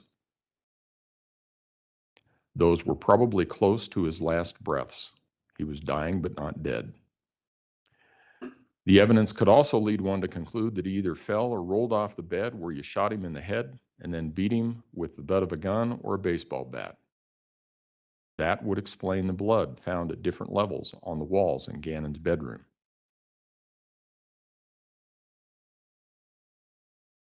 I'm also reminded of the look you had on your face when you slipped your handcuffs while being transported back to Colorado and attacked Deputy James. I shudder to think that that was probably the last thing that Gannon saw before he died. You have shown no remorse throughout this process. Instead, you've made a choice to build a web of lies. When you gave an interview to Detective Jessica Bethel on January 29 of 2020, you lied to her about Gannon running away and that he was actually taken by a guy named Eduardo. When you explained that to Detective Bethel, you said you needed to lie because you didn't want to face the consequences. You told her that you were trying to come up with a plan about what you should do. And finally, you told her you really thought you could fix this. I think that's true. You lied because you didn't want to face the consequences. You needed to come up with a plan to fix this, and that plan involved covering up what you had done. It involved lie upon lie. But you slipped up at various points and let kernels of truth escape. In one conversation with Mr. Stauch, you told him the FBI needed to close the borders of Colorado and needed to close I-95. I-95 doesn't go through Colorado. It's an interstate that runs along the entire eastern seaboard. It's also not far from where you dumped Gannon's body. When questioned by Detective Bethel, you told her that Mr. Stauch might also make up some kind of story about you coming at him with a knife. You said you would never use a knife like that. Yet Gannon was stabbed 18 times. Your actions in this case also show a very conscious attempt to avoid responsibility in this case. You started out with the story that Gannon had run away. You gave some hints that it might be related to bath salts or drug use by Gannon. You stayed with that story until you were called into EPSO for an interview. You knew they weren't going to buy the story that Gannon ran away. Then you came up with the abduction. And you stayed with some iteration of that for a long time. But all of those versions had one thing in common. You were always the victim. In one, you're beaten and raped, and Gannon was abducted. In one, someone stole Gannon out of a truck in the parking lot. In another, you let someone drive Gannon to a hospital to take care of a head injury that he had after falling off a bike. In all of them, you could claim it wasn't your fault. You were just in the wrong place at the wrong time. Then you got arrested. You stuck to the story that it was someone else that took Gannon. During the hours that you spoke with Special Agent Grusing, he told you he thought sometimes good people do bad things and sometimes it's an accident. Then they found Gannon's body. Then you saw the mountain of evidence against you. And this is a mountain the size of Everest. What was your position after that? Well, it was an accident. And you, Letecia, didn't even do it. It was Maria Sanchez. You carefully crafted your new story to continue to avoid responsibility. It also allowed you to take advantage of the out that Mr. Grusing and Mr. Stauch suggested much, much earlier when they asked you if this was an accident. Now it was an accident. Your Maria Sanchez personality shot Gannon by mistake because she thought he was an intruder in a cape. Multiple personalities is not credible in this setting, as regardless of how many personalities you have, you only have one body. I have presided over cases where a mental disease or defect prevented a defendant from remembering the course of events, including the commission of the crime. Without exception, those defendants have been terrified when contacted by law enforcement because there was a period of time in their lives that they could not account for. Their body may have sustained an injury, and they don't know how it happened. They may have some new object in their house or on their person, and they have no idea where they got it from. We all have free will, and we all make choices based on that free will. The people who suffer from the mental disorder you claim are terrified because their free will has been taken from them, and they are being subjected to things and experiences they don't understand and don't have any recollection of. You didn't behave anything like that. One of the purposes is to impose an appropriate sentence for the criminal conduct that occurred. Another purpose is to punish an offender by imposing a sentence that takes into account the seriousness of the offense. Yet another purpose of sentencing is to prevent crime and promote respect for the law by providing an effective deterrent to others likely to commit a similar offense. Anyone who's been in my courtroom before knows that I've said sentencings are the most difficult thing that I do. That's especially true in cases where someone has lost his or her life. Nothing I or the law can do will ever bring that person back. I have handled hundreds, if not thousands, of criminal cases over the years. I think at this point in my career, I've presided over something like 200 jury trials. I've sentenced hundreds more defendants pursuant to plea agreements. This is not the first murder case that has come before me. This is not the first case I have presided over which involves harm to a child. This is not the first case I have had where a person who was in an unhappy marriage committed a crime. Sadly, statistically, there is a high correlation between violent acts, including murders, and family members. I have had a number of cases which have demonstrated one person's capacity for cruelty toward another human being. I can, however, say without hesitation that the facts in this case are the most horrific I have ever seen. Your conduct in this case deserves the maximum punishment that I can impose under Colorado law. As such, with respect to the charge of first-degree murder after deliberation, I remand you to the custody of the Colorado Department of Corrections for the remainder of your life with no possibility of parole. With respect to the charge of murder in the first degree of a child under 12 by a person in a position of trust, I remand you to the custody of the Colorado Department of Corrections for the remainder of your life with no possibility of parole.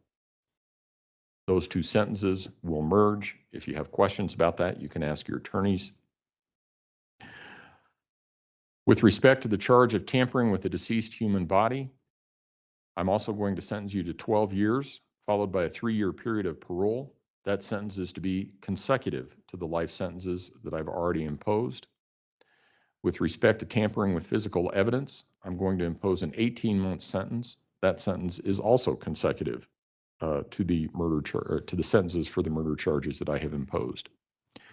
I also understand, with the consent of the prosecution, and I'm assuming no objection from the defense, that I will dismiss all the charges in 20 CR 3170, close that out, subject to restitution, give the people 49 days for restitution, 14 days for response, and if there's an issue, we will set it within the 90 days, from. I think that resolves all outstanding matters. Is there anything else that the prosecution wishes for me to address? No, Your Honor, thank you. Defense? Yes. Court will be in recess.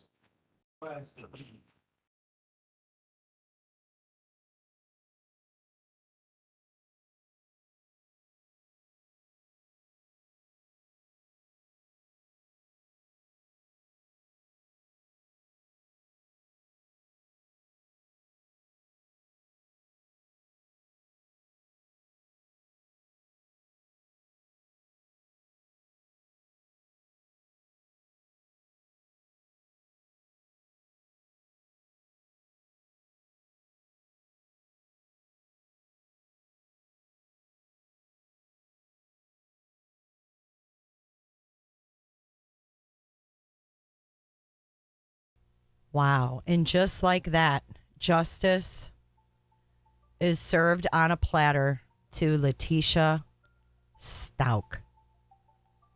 And that judge's last thing he said was everything we thought. He heard and took note of everything. No parole for this bitch. She gone. See her on the flip side. And we are going to end this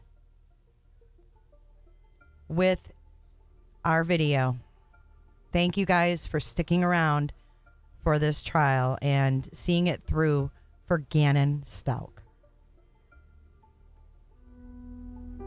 And I'll see you when I get back. And he's like, okay, Daddy, love you. And I'm going to finish watching Pokemon. I remember it like it was yesterday.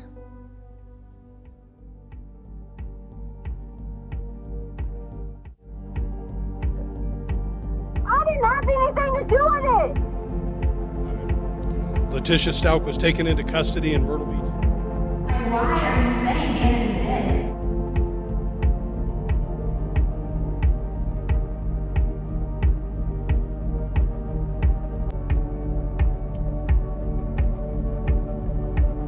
I didn't have anything to do with it.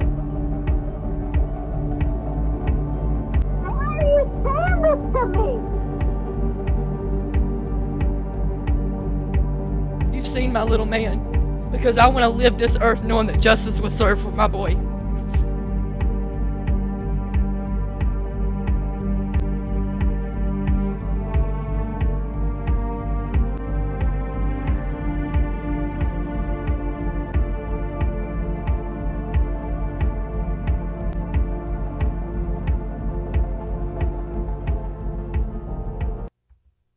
Thank you guys, and everybody take care and stay safe until next time.